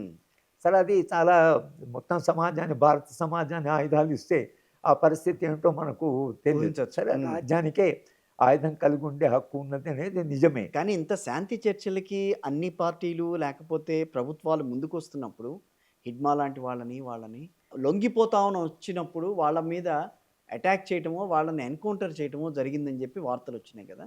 సో దాన్ని నమ్మచ్చని అంటారా? అంటే నేను అందుకని చెప్పాను, ఇది భావజాలపరమైన యుద్ధం. ఓకే. కేవలము వాళ్ళ ఆయుధం వీళ్ళ ఆయుధం కాదు. ఇది ఆ. భావజాల పరంగా వామపక్ష ఉద్యమం కమ్యూనిజం అంటేనే ఇప్పుడున్న అధికారంలో ఉన్నటువంటి వాళ్ళకు పూర్తి వ్యతిరేకత. అది గోల్వాల్కర్ గారు చెప్పారు, అది వాళ్ళు నమ్ముతున్నారు కూడా. మ్మ్. ఆ ఆయుధం పట్టుకోవడమే కాదు, అసలు ఈ భావజాలమే చాలా ప్రమాదం. అంటే ఆయుధాలు లేకుండా గిరిజనుల్ని కాపాడడం, గిరిజనుల హక్కుల కోసం పోరాడడం అనేది కుదరదా? అంటే చూడాలి ఇప్పుడు. అందుకని ఏమంటున్నాను, చరిత్ర మలుపు తిరుగుతున్నప్పుడు ఆ, ఆదివాసుల హక్కులను కాపాడుతామని అనడం లేదు కదా ప్రభుత్వం. రైట్. ఓకే. ఆ, మనం ఇంతకాలంగా వాళ్ళు ఏ హక్కులైతే మనం అంగీకరించాము, రాజ్యాంగము 2006 దాకా మనము వాళ్ళ హక్కులను గౌరవిస్తామని అంటున్నాం. మరి అవును. ఇప్పుడు ప్రభుత్వము వీళ్ళను ఒకవేళ మనం అక్కడ నుంచి తీసేయగలిగితే మ్మ్. అక్కడ ఉండే ఆదివాసుల జీవితాలు బాగా మెరుగుపడతాయి, వాళ్లకు ఈ అభివృద్ధిలో భాగస్వామి, దాని కొరకని అనడం లేదు. కార్పొరేట్లకి అప్పచెప్తున్నామని ఛత్తీస్గఢ్ ముఖ్యమంత్రి గారు ఇంటర్వ్యూలో స్పష్టంగా చెప్పాడు. మ్మ్. వాళ్ళని ఎలిమినేట్ చేయాలి, ఇక్కడ ఉన్న ఖనిజ వనరులని కార్పొరేట్లకి ఇవ్వాలి, దానికి చెట్లు అడ్డం వచ్చినా మనుషులు అడ్డం వచ్చినా లేపేస్తాం. మేము లేపిస్తాం. మ్మ్. దీంట్లో మరి ఇంకొక ఇంపార్టెంట్ ఏమైందంటే, ఇక్కడ మనుషులు పోరాటాలు ఇది కాకుండా ప్రకృతి ఏమవుతుంది. ఇప్పుడు ఛత్తీస్గఢ్లో 2,20,000 చెట్లు కూలగొట్టాలి ఇప్పుడు ఈ ఖనిజాలను ఇవ్వడం కొరకు. మ్మ్. అలాగే మీరు మహారాష్ట్రలో 1,20,000 చెట్లు ఎన్విరాన్మెంటల్ డిపార్ట్మెంట్ కూడా పర్మిషన్ ఇచ్చింది దాన్ని. మీరు చెట్లు కూలగొట్టు, వాళ్ళు ఉన్న చెట్లు రక్షించడం కొరకు. ఎన్విరాన్మెంట్ డిపార్ట్మెంట్ అనేది రక్షించడం కొరకు. అవును. ఆ ఎన్విరాన్మెంట్ డిపార్ట్మెంట్ చెట్లు కూలగొట్టడానికి అనుమతి ఇచ్చేసారు. ఒక్క చెట్టు కూడా కూలగొట్టడానికి వీల్లేదని వాళ్ళ మ్యాండేట్. అది Yes. కూలగొడితే దానికి కారణాలు చెప్పాలి. కానీ అది ఉన్నా కూడా ఇవాళ చెట్లైనా మనుషులైనా వాతావరణం 1.6 సెంటిగ్రేడ్ అనేది ఏదైతుందో అది ప్రపంచవ్యాప్తంగా చర్చ జరుగుతుంది. అవును. చెట్లను కాపాడాలి, అరణ్యాన్ని కాపాడాలి, అడవిని కాపాడాలనే చర్చ జరుగుతుంది దేశవ్యాప్తంగా, ప్రపంచవ్యాప్తంగా. అయినా కూడా ఇవాళ మేము చెట్లన్నీ కూలగొడతామని అంటే, ఇవాళ మీకు వనరుల సమస్య నక్సలైట్లే కాదు, చెట్లను కూలగొడితే రేపు వాతావరణం పూర్తిగా దెబ్బతిని ఒకవేళ అన్లివబుల్ అయిపోయి 46, 47 దాకా టెంపరేచర్ వచ్చి రేపు 50 డిగ్రీలు టెంపరేచర్ దాటిందంటే అప్పుడు పరిస్థితి ఏమిటి? ఓకే. అప్పుడు పర్యావరణ పరిస్థితి ఏమిటి? ఇవాళ ఢిల్లీలో మీరు మొత్తం వాతావరణమే మారిపోయింది. వరదలు ఎప్పుడు వస్తున్నాయో తెలియదు. తర్వాత పర్వతాల ప్రాంతాలు అయితే ల్యాండ్ స్లైడ్ అయ్యి కూలిపోతున్నాయి. అవును. అక్కడ ఇది పర్వతాలను చాలా చాలా డెలికేట్ అయిపోయాయి. ఈ సందర్భంలో ఎన్విరాన్మెంట్ను ప్రొటెక్ట్ చేయాలి అనేటువంటి చర్చ ఏదైతుందో తప్పకుండా ముందుకు వస్తుంది. ఎన్విరాన్మెంట్ క్వశ్చన్ వస్తుంది, ఇకలాజికల్ క్వశ్చన్ వస్తుంది, ఆదివాసులకు మనము చేసిన హక్కుల గురించి వస్తుంది. రేపు ఒకవేళ మీరు ఖనిజ వనరులు తవ్వుకునే సందర్భంలో ఇప్పుడు ఖనిజ వనరులు తవ్వుకుంటే ఎకలాజికల్ ఇంబ్యాలెన్స్ అనేది క్రియేట్ అవుతుంది. ఆ ఇకలాజికల్ ఇంబ్యాలెన్స్ వస్తుంది, ఆదివాసీలు నిర్వాసితులు అవుతారు. రైట్. అయితే ఆదివాసీలేమో వాళ్ళు పోరాటంలో ఉన్నవాళ్ళే, వాళ్ళు అసలు నిరంతరంగా పోరాడుతూనే ఉన్నవాళ్ళు. వాళ్ళ పోరాటం ఏదో మావోయిస్ట్తో వచ్చింది అనేది కాదు. ఆదివాసులు పోరాటం అనేది జరుగుతూనే ఉన్నాయి. కనుక రేపు ఆదివాసులు ఏ పోరాట మార్గం ఎంచుకుంటారు, శాంతియుత మార్గం ఎంచుకుంటారా, లేకపోతే మిలిటెంట్ మార్గం ఎంచుకుంటారా, ప్రభుత్వంతో తలపడతారా, సరెండర్ అవుతారా, రేపు జరగబోయే పరిణామాలు ఏమిటన్నిటి మీద మనం స్పష్టంగా ఏ విశ్లేషణ చేయలేకపోతున్నాం. రేపు 28వ తారీఖున డీజీపీల సమావేశం, అన్ని రాష్ట్రాల డీజీపీల సమావేశం ఏర్పాటు చేసింది కేంద్రం. సో ఆ లోపల లేకపోతే జనవరి లోపల మొత్తం అంతా లొంగిపోకపోతే పరిస్థితి ఏంటి? లొంగిపోతే ఇంకా నక్సలైట్లు అనేది చరిత్రగా మిగిలిపోతుందా? కావచ్చు. అంటే ఇప్పుడు ఎట్లయితే బిర్సా ముండా చరిత్రలో మిగిలిపోయాడో అట్లే మిగిలిపోవచ్చు. మిగిలిపోవచ్చు. ఎందుకంటే రాజ్యం ఎంత బలంగా ఉన్నప్పుడు ప్రతిఘటన చేయలేనప్పుడు ఉద్యమాలు వెనక్కిపోతాయి.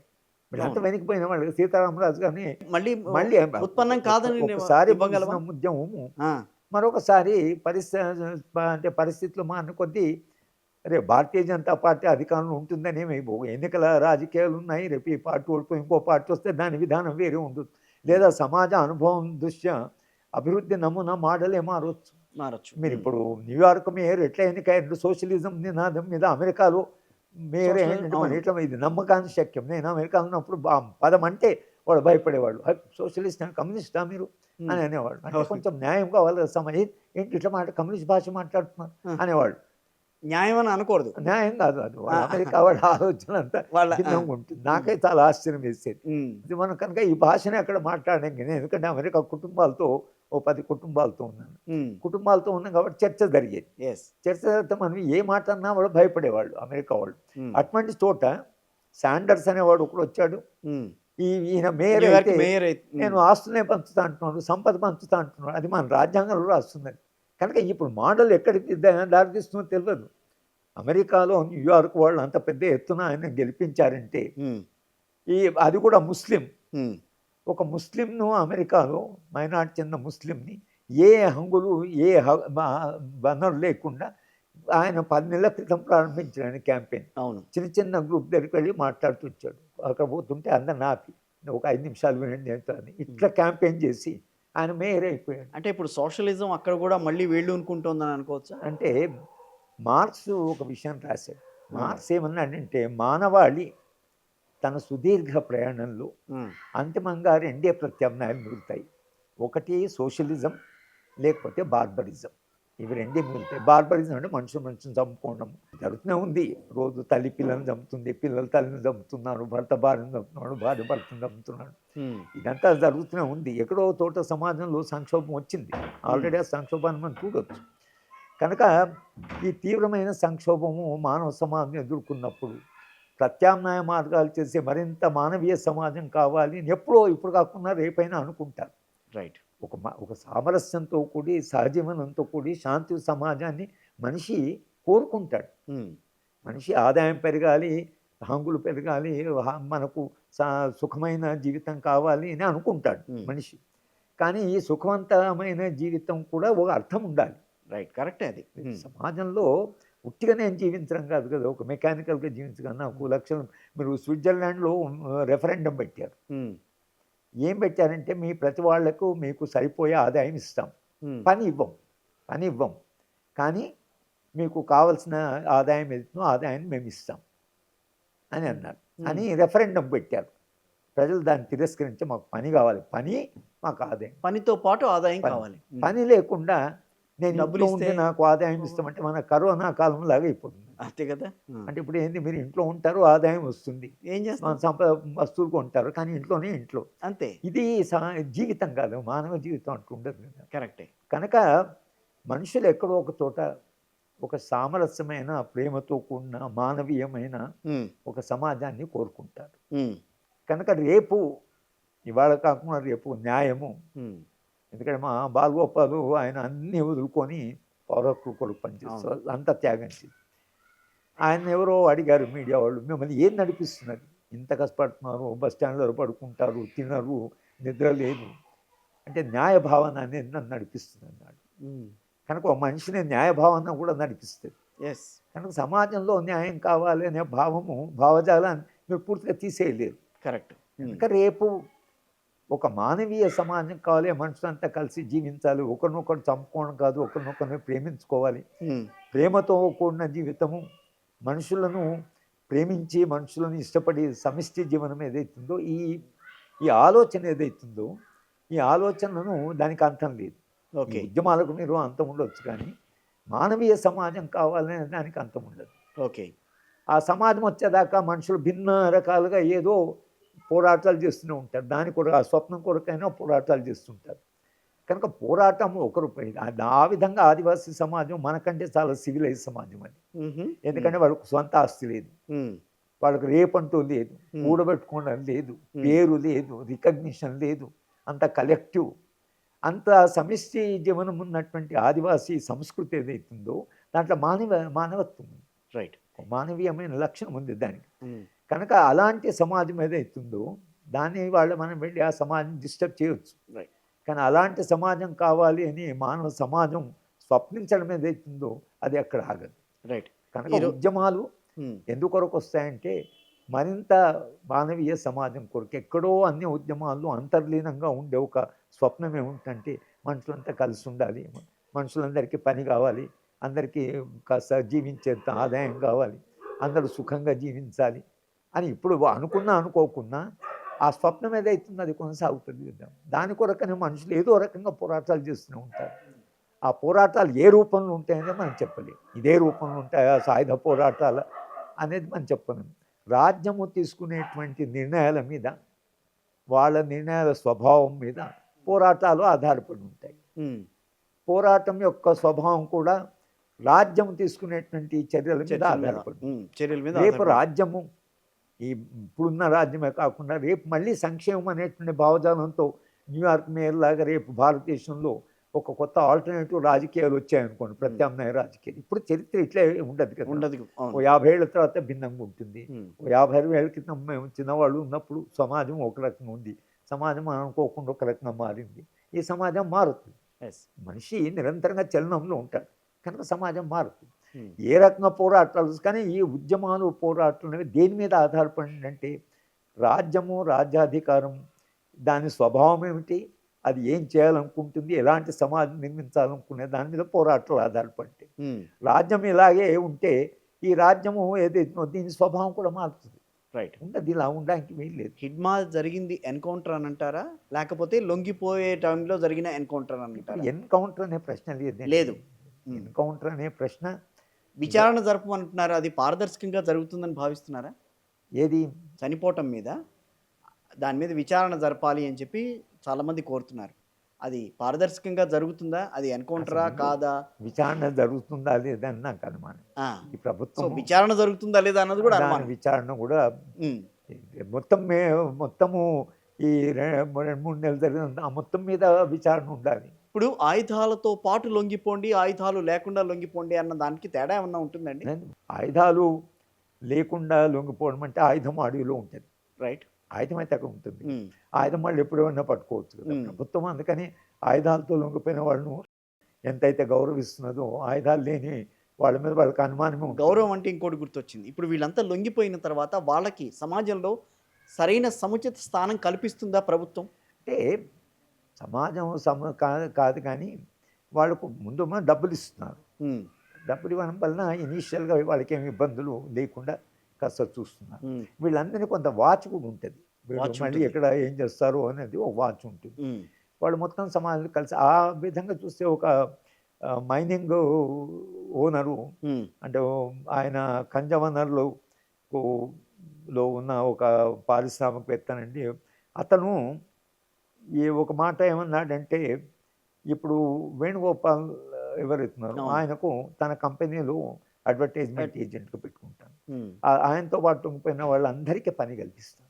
ఓకే. ఉమ్, కనుక ఈ బయట ఉండేవాళ్ళు, వాళ్ళు బయటకు వచ్చిన వాళ్ళకి ఉమ్, ఒక కాస్త ఆ, భద్రతతో కూడినటువంటి జీవితం ఇవ్వకపోతే సెక్యూరిటీ ఇస్తారా? ఇస్తారు. అంటే కొంతకాలమైనా దాన్ని అట్లా ఇవ్వడం వలన ఉమ్, మిగతా వాళ్ళు లొంగిపోవడం, తర్వాత బయటకు వస్తే మనకు పెద్ద అంత ప్రమాదం లేదని అనుకుంటారు కదా. ఉమ్. కాబట్టి వాళ్ళు తప్పకుండా ఆ విధంగానే వాళ్ళది కొనసాగుతుంటుంది. మావోయిస్టులు అంటే ఎలా ఉంటారు అనే వాళ్ళకి కింద స్థాయి క్యాడర్కి తెలియదు వాళ్ళ పెద్దవాళ్ళు ఏ రకంగా ఉంటారు అనేది. సో అదేమన్నా మావోయిజాన్ని, అదే మావోయిస్టులలో అనే ఐక్యతని తగ్గించే అంటే సందర్భాలు ఉంటాయా? మావోయిస్ట్ ఉద్యమం మీద ఉండే ప్రధాన ఆరోపణలు, ఒకటి ఉద్యమాన్ని నాయకత్వం వహిస్తున్న వాళ్ళు బయట వాళ్ళు, ఈ బయట ఉన్నత కులాలకు చెందిన వాళ్ళు, వాళ్ళు బయట నుంచి వచ్చి మాకు నాయకత్వం వహించడం, లేదా బయట విమర్శించేవాళ్ళు వీళ్ళెందుకు నాయకులు. ఉమ్, అందుకనే మీకు చాలా ప్రధానమైనటువంటి ప్రముఖమైన నాయకులు లొంగిపోయినప్పుడు లేదా వాళ్ళు చంపబడ్డప్పుడు కానీ ఉమ్, వచ్చిన స్పందన కంటే హిడ్మా విషయంలో స్పందన చాలా భిన్నంగా ఉంది. అవును. ఎందుకంటే ఈ విమర్శలు ఏవి ఆయన మీద చేయలేదు. అవును. ఆయన 5వ తరగతి చదువుకున్న వాడే, వాళ్ళలో పుట్టి వాళ్ళలో పెరిగి వాళ్ళలో నాయకుడు ఎదిగినవాడే. ఉమ్, ఇంతకాలంగా ఆ ఉద్యమం మీద చేస్తున్న ఆరోపణలు ఏవైతున్న విమర్శ అతని మీద చేయడానికి లేదు. ఉహు, ఉమ్, అందుకని ఎందుకో ఎక్కడో చాలా పెద్ద ఎత్తున పార్టీ సెక్రటరీ చనిపోయాడు కదా బస్సులో, అవును. అప్పుడు అడిగినటువంటి ఏదైతే ఎంక్వైరీ ఉమ్, దాని మీద విచారణ జరపాలి, న్యాయమూర్తితో విచారణ జరపాలి ఉమ్, అని అంత పెద్ద ఎత్తున డిమాండ్ రాలే. కానీ ఉమ్, హిడ్మా విషయంలో అంత పెద్ద డిమాండ్ వచ్చింది. అవును. దేశవ్యాప్తంగా మాట్లాడుతున్నారు హిడ్మా అవును. గురించి, హిడ్మా మీడియా గురించి. కూడా మిగతా వాళ్ళ గురించి అంత పట్టించుకోవాలని హిడ్మా గురించి పెద్ద హెడ్లైన్స్ వేసి చాలా ఫ్రంట్ పేజ్లో కవరేజ్ చేసి అవును. అతనికి చాలా ప్రాముఖ్యత వచ్చింది. మ్మ్. ఎందుకు ప్రాముఖ్యత వచ్చిందంటే ఆదివాసీ నాయకుడు ఆదివాసులను ఉద్యమాన్ని నడుపుతున్నాడు, ఆదివాసీ నాయకుడు ఆయన కాబట్టి ఆదివాసీ ఆ, ఉద్యమాన్ని నడుపుతున్నాడు అన్న. కాబట్టి ఆదివాసీలకు ఆయన ఆదివాసుల తరఫున కొట్లాడుతున్నాడు అని. మిగతా వాళ్ళు కూడా కొట్లాడారు పాపం. బయట నుంచి పోయి చాలా హైలీ క్వాలిఫైడ్ బసవరాజు ఎంటెక్. అవును. కానీ బసవరాజుకు రాని స్పందన హిడ్మాకు వచ్చింది. హ్మ్. హ్మ్. ఎందుకంటే హిడ్మా మీద అక్కడ ఉండే ఆదివాసులకు కూడా పట్ వీళ్ళ మీద కంటే కూడా ఆయన మీద విశ్వాసం ఎక్కువ. విశ్వాసం ఆయనకు ఎక్కువ కూడా ఉంది. వాళ్ళ మీద పట్టు ఎక్కువ ఉంది. హ్మ్. ఏ కారణం మీద ఏదైతే మొత్తం మీద దాని మీద ఒక స్పందన వచ్చింది. కానీ ఈ మధ్య కాలంలోనండి మావోయిస్టులు ఎక్కడున్నారనేది తొందరగా తెలిసిపోతోంది అది పోలీసులకి. టెక్నాలజీ వచ్చేసింది. మీకు ఇజ్రాయెల్, హమాస్ చూస్తే మీకు తెలియడం లేదా హ్మ్. ఎంతమందిని చంపారు. మరి దానికి అనుగుణంగా మావోయిస్టుల కదలికలు మార్చడానికి కుదరదా? మావోయిస్టులు అంటే ఎవరైనా రాజ్యానికి వ్యతిరేకంగా పోరాడుతున్నవాడు టెక్నాలజీతో పోరాటం చేయలేరు కదా. హ్మ్. ప్రజల పోరాటం వాళ్ళకి బలం ప్రజల్లో ఉంటుంది కానీ టెక్నాలజీలో ఉండదు. కరెక్టే. వాళ్ళు బలహీనపడ్డానికి కూడా కారణం అదేనా?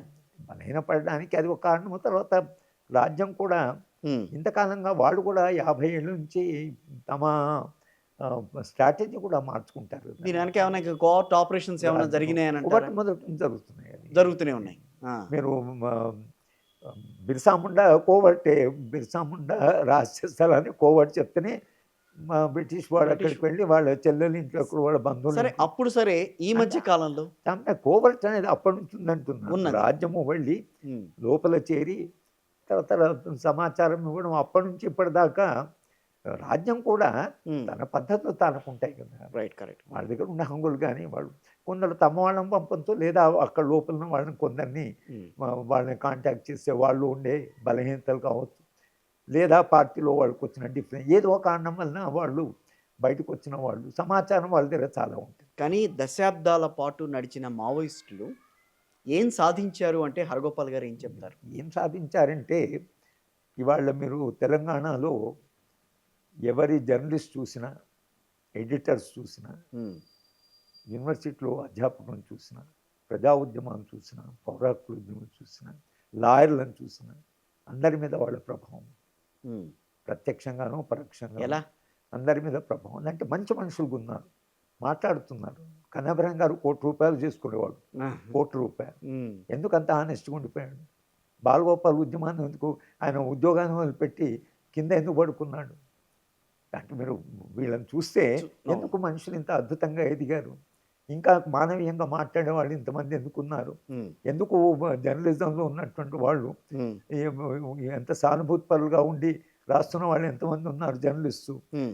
ఇవాళ కూడా జర్నలిజం మీద తెలుగు జర్నలిజం మీద వాళ్ళ ప్రభావం ఉంది. హ్మ్.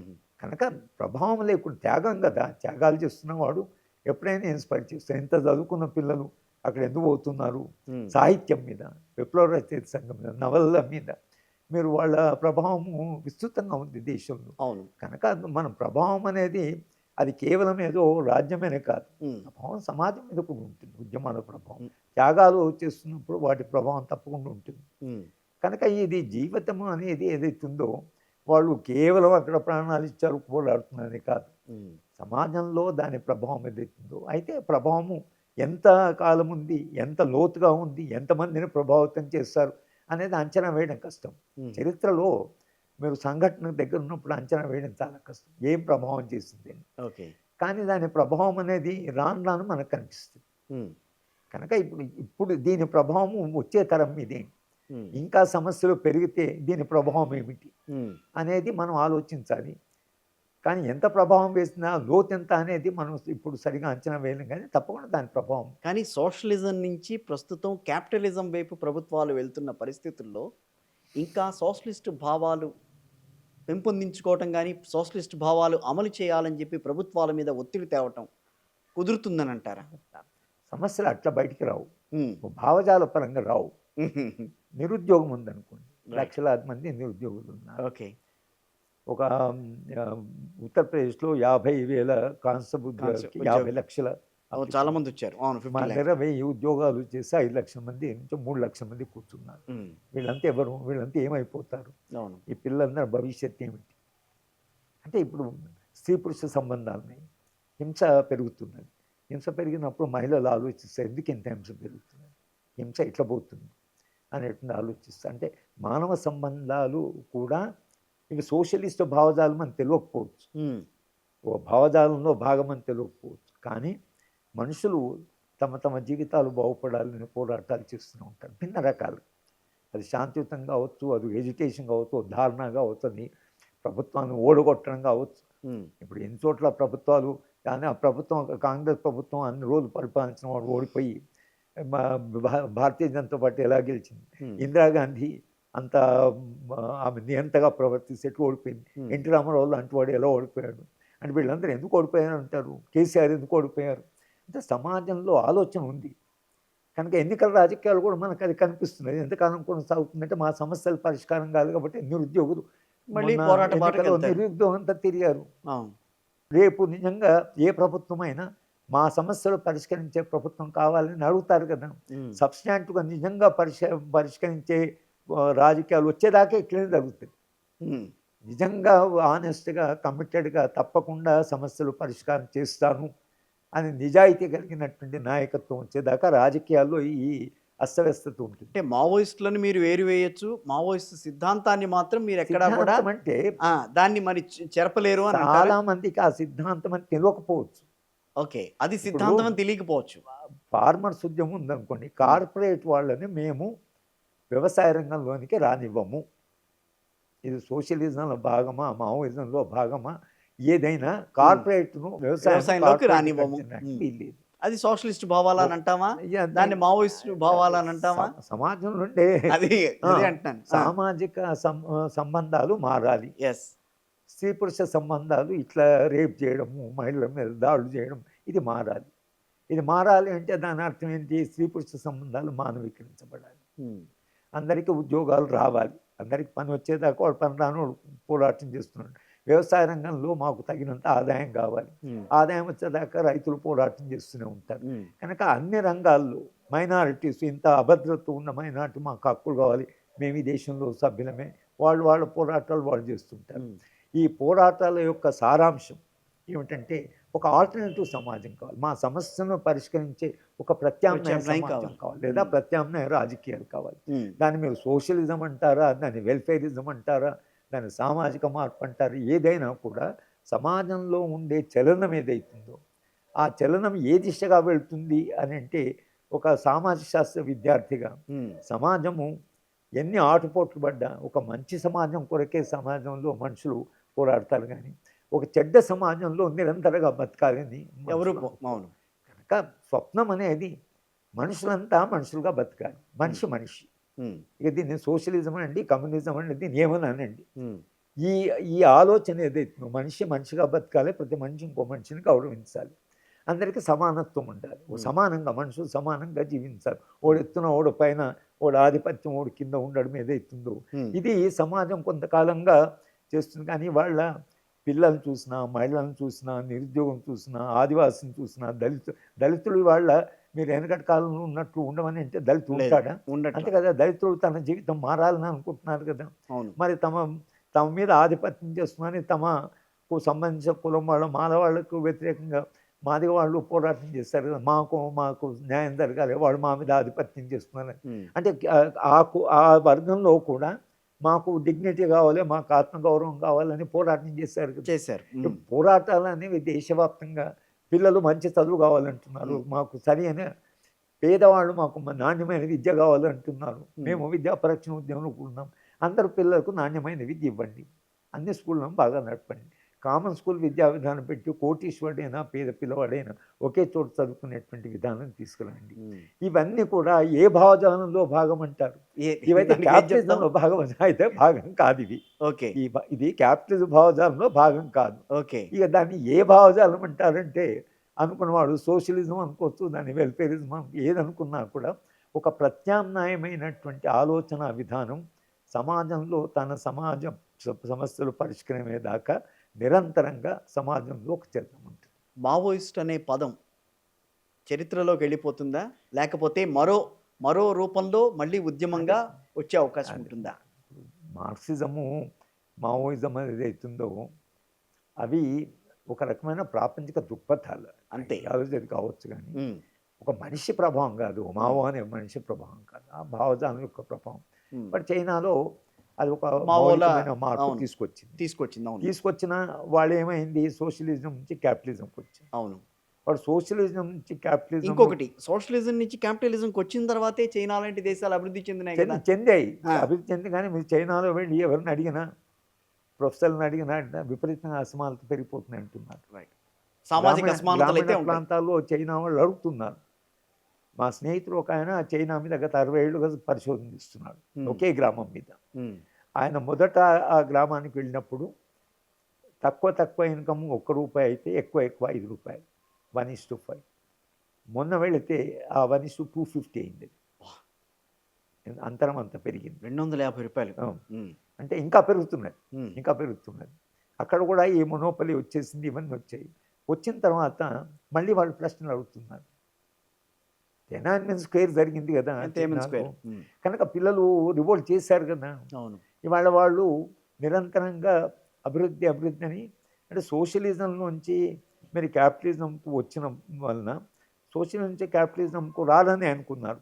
కానీ సోషల్ నుంచి క్యాపిటలిజం అయితే క్యాపిటలిజంలో ఉండేటువంటి అసమానతలు, క్యాపిటలిజం ఉండే ఎక్స్‌ప్లాయిటేషన్, క్యాపిటలిజం ఉండే ఇవన్నీ వస్తాయి, అణచివేత అన్నీ వస్తాయి. వచ్చిన తర్వాత మళ్ళీ దీనికి ప్రత్యామ్నాయం కావాలని వెతుకుతారు. రైట్. అప్పుడు వెతికే ప్రత్యామ్నాయం మరింత బలమంతా, ఒక బలీయమైన ప్రత్యామ్నాయం కావాలనుకుంటారు. నేను చైనా వెళ్ళినప్పుడు కూడా చాలామంది ప్రొఫెసర్స్ అసమానత ఎంత పెరిగిపోతున్న తర్వాత ఏమవుతుంది ఫ్యూచరు అనేటువంటి అడుగుతున్నారు వాళ్ళు. ఇంకొకటి వాళ్ళ అభివృద్ధి ఎక్స్‌పోర్టెడ్ డ్రివెన్. రైట్. అమెరికాలో వీళ్ళు వస్తువులు కొంటే తప్పించి మీరు ఆర్థిక నిరోధం ఎంతకాలం అంటే మీరు ట్రంప్ వచ్చి ఇప్పుడు నేను 50% ఇస్తాం, 100%. చైనీస్ ఎకానమీ ఏమవుతుందంటారు ఇప్పుడు? ఎక్స్పోర్ట్ వాడి దేశం వాడే మెయిన్ ఇంపోర్టర్. అవును. కనుక ఈ క్రైసిస్ అంతర్జాతీయం కూడా ఉంటుంది.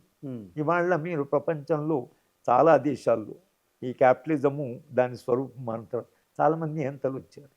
ట్రంప్ని ఏమంటారు మీరు? ట్రంప్ క్యాపిటలిస్ట్ వ్యవస్థలో వచ్చిన వాడు ఎటువంటి మనిషి వచ్చాడు, ఎట్లా ప్రవర్తిస్తున్నాడు, అవును, మిగతా దేశాధిపతిని ఎట్లా ట్రీట్ చేస్తున్నాడు. రైట్. కనుక అసలు క్యాపిటలిజం నుంచి ఒక మంచి మనిషి, ఒక మానవీయమైన మనిషి, క్యాపిటలిజం అంటే ఇది ఒక సంపద పెరగడం, అందరికి సంపద అందడం అనేటువంటి ఏదైతే ఉందో కాకుండా ఆయన తన ఇష్టం వచ్చేస్తున్నాడు. ఆయనకు ఎన్విరాన్మెంట్ పట్టలేదు అంటున్నాడు. ఐ డోంట్ కేర్, 1.6 అంటే లేదంటున్నాడు. వరల్డ్ హెల్త్ ఆర్గనైజేషన్ నేను ఉండా అంటున్నాడు. అక్కడ పోయి నువ్వు ఇరాక్ మీద ఇప్పుడు మళ్ళీ ఆటం బాంబు మళ్ళీ పేలుస్తా అంటున్నాడు, నువ్వు మళ్ళీ న్యూక్లియర్గా అడ్వాన్స్ అవుతా అంటున్నాడు. ఎక్కడ పోతున్నాం?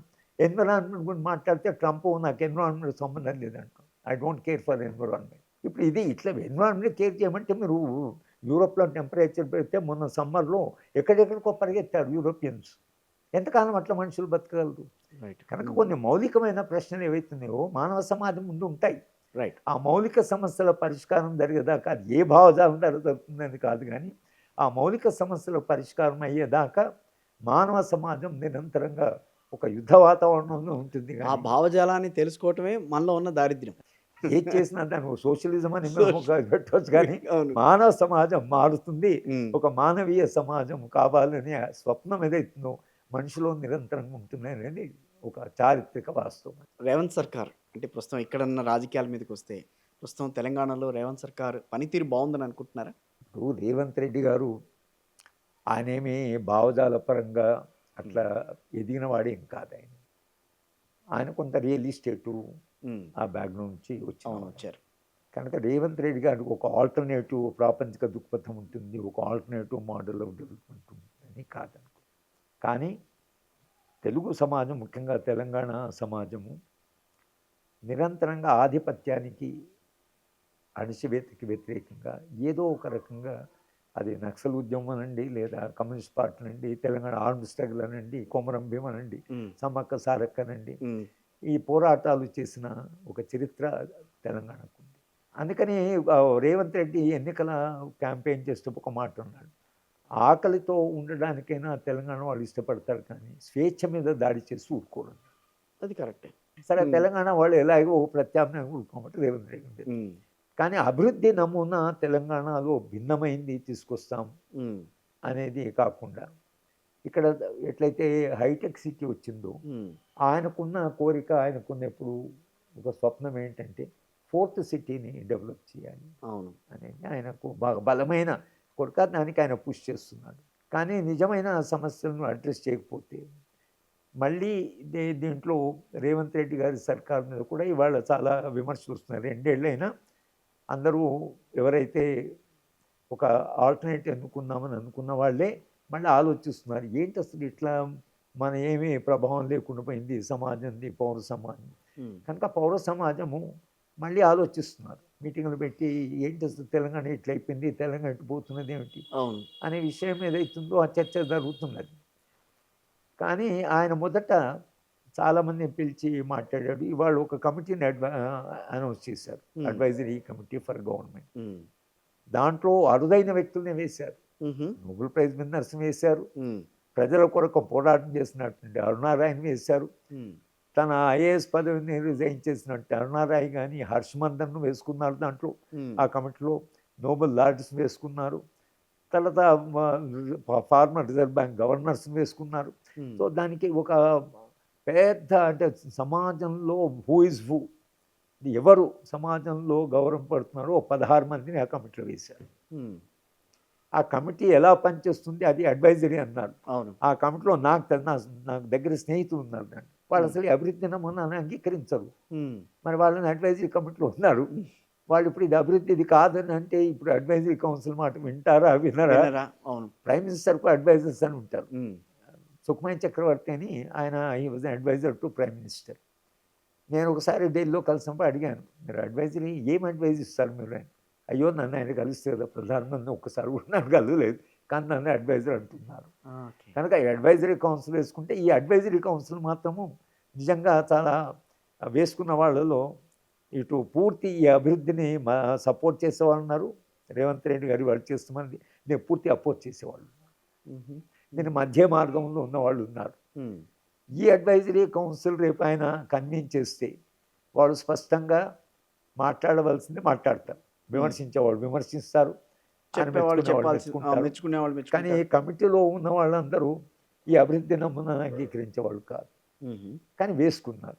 పోనీ ఇలాంటి కమిటీ అందరి అభిప్రాయాలు విని కాస్త కొంత అంత తొందర కాకుండా కాస్త జాగ్రత్తగా ఒకవేళ ఆయన మెలుకోగలిగితే ఇంకో టర్మ్ వస్తుంది. ఉమ్, కానీ ఈ తొందర ఈ తర్వాత ఈ భూమిని చేయడము, మళ్ళీ 4 సిటీ తీసుకురావడము, మళ్ళీ అగ్రికల్చర్ ల్యాండ్ తీసుకోవడము, మున్సిపాలిటీస్ హైదరాబాద్లో కలపడము, కొన్ని గ్రామాలను కలపడం, ఈ అభివృద్ధి నమూనా నా దృష్టిలో ప్రజల అందరికీ మేలు చేస్తుందా లేదా అనేటువంటి ఒక సమస్య ఉంది. ఉమ్, చంద్రబాబు నాయుడు గారికి దేశవ్యాప్తంగా కీర్తి వచ్చింది, అవును.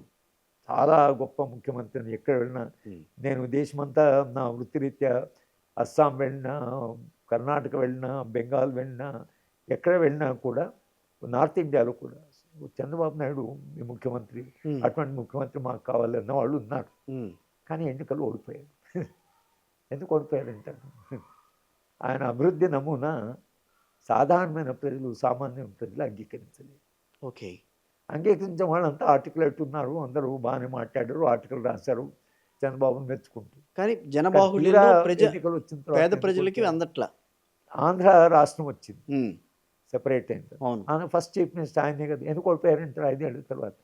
ఉమ్, అంటే ఇప్పుడు మనం అసెస్ చేయవలసింది ఏంటంటే, ఉమ్, బయట ఉండే ఈ అడ్మిరేషను రికగ్నిషన్ ఒకటి వేరు, సాధారణమైన మనిషి ఓటర్ వెడుతున్నాడు, వాడు ఆలోచించే విధానం వేరు ఉంటుంది. ఉమ్, ఆ ఓటర్ను మీరు ప్రమాణంగా పెట్టుకోకుండా ఉమ్, అతనికి ఏం మేలు జరుగుతుంది, గాంధీ గారు చెప్పినట్టు ఎవరి కంట్లో కూడా నీళ్లు కనిపించకూడదు, ఆ చిట్ట చివరి పేదవాడికి మనం ఏం చేస్తున్నామో వాడికి ప్రయోజనం అవుతుందా లేదా అని ఆలోచించే నిర్ణయాలు చేయండి అని గాంధీ అన్నాడు. ఉమ్, వాళ్ళు అట్లా ఆలోచించకుండా మనం పొగడ్త వచ్చింది కదా, మెప్పు వచ్చింది కదా, దేశంలో రికగ్నిషన్ వచ్చి అంటే మీడియాలో రికగ్నిషన్ వస్తుంది. కానీ ఓటర్ని గుర్తించుతున్న సందర్భాలు కూడా ఇంకా లేవుగా ఈ రోజుల్లో. సందర్భాలు. ఆ, కనుక అసలు ఆ విధంగా ఇక్కడ కూడా రేవంత్ రెడ్డి గారు ఆలోచన విధానం ఏదైతుందో, ఈ సాధారణమైన గ్రామీణ ప్రాంత ప్రజలు, ఉమ్, వాళ్ళ జీవితము, రైతాంగము, నిరుద్యోగులు, తర్వాత ఇంత పెరుగుతున్న అసమానతలు ఇవేవైతున్నాయో, తర్వాత కూలిపోతున్న మానవ సంబంధాలు, రోజు మనం చూస్తున్న హింస, రోజు పత్రిక తెరిస్తే భయం అవును. వేస్తుంది, ఎవరెవరిని చంపుతున్నారు, ఎవరెవరిని చంపారు అని. కనుక ఈ చంపడం కూడా ఇప్పుడు చాలా క్రూరంగా మారిపోయింది. భర్త భార్యను చంపడము దళిత చరిత్రలో జరిగి ఉండొచ్చు, కానీ 17 ముక్కలుగా కోసి ప్రెషర్ కుక్కర్లు వండి కుక్కర్కు పెట్టడం, తల్లి పిల్లల్ని చంపడం అనేది చాలా అరుదుగా జరిగేది. కానీ ఇప్పుడు తల్లి పిల్లల్ని చంపుతుంది. ఈ మధ్యనే 2 అమ్మాయిలు తలకాయ కోసి చంపుతుందే తల్లి. ఓ తలకాయ కోస్తుంటే ఆ అమ్మాయి కొంత ఎస్కేప్ చేసి పరిగెత్తుకుంటూ మళ్ళీ పట్టుకొచ్చి అమ్మాయిని ఇద్దరి తల కోసి చంపింది తల్లి. అంటే ఏమైతుంది మనిషికి ఈ అభివృద్ధి మీరే నక్సలిజం అంతా మర్చిపోండి. అసలు ఇక్కడ మనిషికి ఏమవుతుందని, మనుషులు ఎందుకు ఇట్లా అవుతున్నారు? ఇప్పుడు అది మనము ఆలోచించకుండా ఈ సమాజాన్ని మానవీకరించడం అట్లా నువ్వు మనిషిగా చాలా ఎదిగినటువంటి వాడివి, నువ్వు మాయమేగా బ్రతకాలి, ఇతర మనుషులను ప్రేమిస్తూ బ్రతకాలి అనే విలువ ఏదైతుందో ఇప్పుడు దీంట్లోంచి తప్పకుండా వస్తుంది. ఏంట్రా ఇట్లా మనుషులు ఇట్లా అయిపోయారు, బయటకు వెళితే మనం తిరిగి వస్తామా లేదా అనే సమాజం అయిపోతే మనిషి సమాజం అట్లా జీవించలేడు. కనుక మనుషులు తప్పకుండా ఇవాళ మన సమస్య అమానవీయంగా అమానుషంగా మారుతున్న సమాజం. Right, correct. ఈ అమానవీయంగా మారుతున్న సమాజాన్ని ఎట్లా మనం ఎదుర్కొంటాం, దీన్ని ఎట్లా మానవీకరిస్తాం, మనిషి అని గుర్తెట్టి చేస్తాం అనే దగ్గర మౌలికమైన ప్రశ్న దగ్గర ఆగిపోయాం ఇప్పుడు చరిత్రలో. ఈ నాగరికత ముందుకు పోవాలంటే నువ్వు మనిషి అనేటువంటి స్పృహ కలిగించడం అనేది ఇప్పటి అవసరమైపోయింది. అది చేసి మిగతా ఐడియాలజీస్ అవన్నీ they will take care of it. కానీ దాని కొరకే మనం వాళ్ళ కష్టపడవలసిన అవసరం ఉంది. తెలంగాణ ఏర్పాటులో తెలంగాణ కోసం ఉద్యమించిన వాళ్ళలో మీరు కూడా ఉన్నారు. అప్పటి తెలంగాణ, మీరు కలలుగన్న తెలంగాణకి ఇప్పుడు ప్రస్తుతం నడుస్తున్న తెలంగాణ సమాజానికి మీరు గ్యాప్ ఏ రకంగా చూశారు? మేము అనుకున్న దానికి ఇప్పుడు అవుతుంది దానికి ఏం సంబంధం లేదండి. లేదు, అవుతుందని మనం అనుకున్నాం. అంటే మాకు అనుమానాలు ఉన్నాయి. అప్పుడే మేము కొన్ని ప్రశ్నలు అడిగేవాళ్ళం. తెలంగాణ ఉద్యమం సమగ్రంగా జరగడం లేదనే ఫీలింగ్ ఉండింది. తెలంగాణ రావాలని ఎప్పుడు ఉద్యమ కాలంలోనే నేను మా శ్రీమతి గారు వరంగల్ నుంచి వస్తుంటే జూనియర్ కాలేజ్ అమ్మాయిలు స్ట్రైక్ చేస్తున్నారు. జనగామ అక్కడ చేస్తుంటే మమ్మల్ని కూడా ఆపారు. ఆపితే అమ్మాయిలు నేను అడిగాను, మరి ఏమమ్మా తెలంగాణ అని ఇక్కడ పెట్టుకున్నారు, తెలంగాణ వస్తే కట్నాలు లేని తెలంగాణ, కట్నాల చావులు లేని తెలంగాణ వస్తుందా అంటే ఏమో సార్ అన్నారు. మరి మీరు ఏమో అనుకుంటున్నారు తెలంగాణ వచ్చిన తర్వాత కూడా కట్నాలు వేధింపులు భర్త ఇదే పురుషాధిక్యత ఉంటే ఇక మీరు తెలంగాణ కొరకు ఎందుకు పోరాడుతున్నారు, మరి ఏం చేయాలి సార్ అన్నారు. కట్నాలు లేని తెలంగాణ, మహిళ గౌరవించే తెలంగాణ ఇక్కడ బోర్డు రాసి పెట్టాడు. మగపిల్లలు ఇక్కడికి వస్తే సంతకాలు తీసుకోండి, తెలంగాణ వస్తే మేము కట్నాలు తీసుకోము, మహిళలను గౌరవిస్తాం, సంతకాలు తీసుకోండి, మార్పు అట్లు వస్తుంది. కానీ తెలంగాణ వచ్చినంత మార్పు తెలంగాణ పోరాటం జరిగే క్రమంలోనే మార్పు రావాలి. కరెక్టే. పోరాటం ఉన్న మనిషే మారడానికి సిద్ధంగా ఉంటాడు. 2029లో తెలంగాణకి ప్రత్యామ్నాయం ఏంటి? పార్టీకి పరంగా, రాజకీయ పరంగా ఏం కనిపిస్తోందని అంటారు మీకు? తెరాస పార్టీ ఎమర్జ్ అయినట్లే ఇంకొక రాజకీయ ప్రత్యామ్నాయం వస్తుందా అనేది ఒక ప్రశ్న.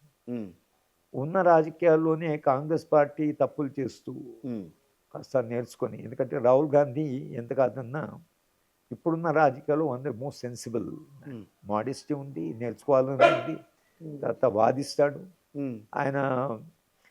You can talk to him, ఆయనతో మాట్లాడితే ఒక ప్లెజర్గానే ఉంటుంది. ఈ రాజకీయ నాయకులు మాట్లాడమాట చాలా హృదయం విప్పి మాట్లాడతాడు. అలాంటి వాళ్ళతో కూడా అట్లా మాట్లాడతాడు ఆయన.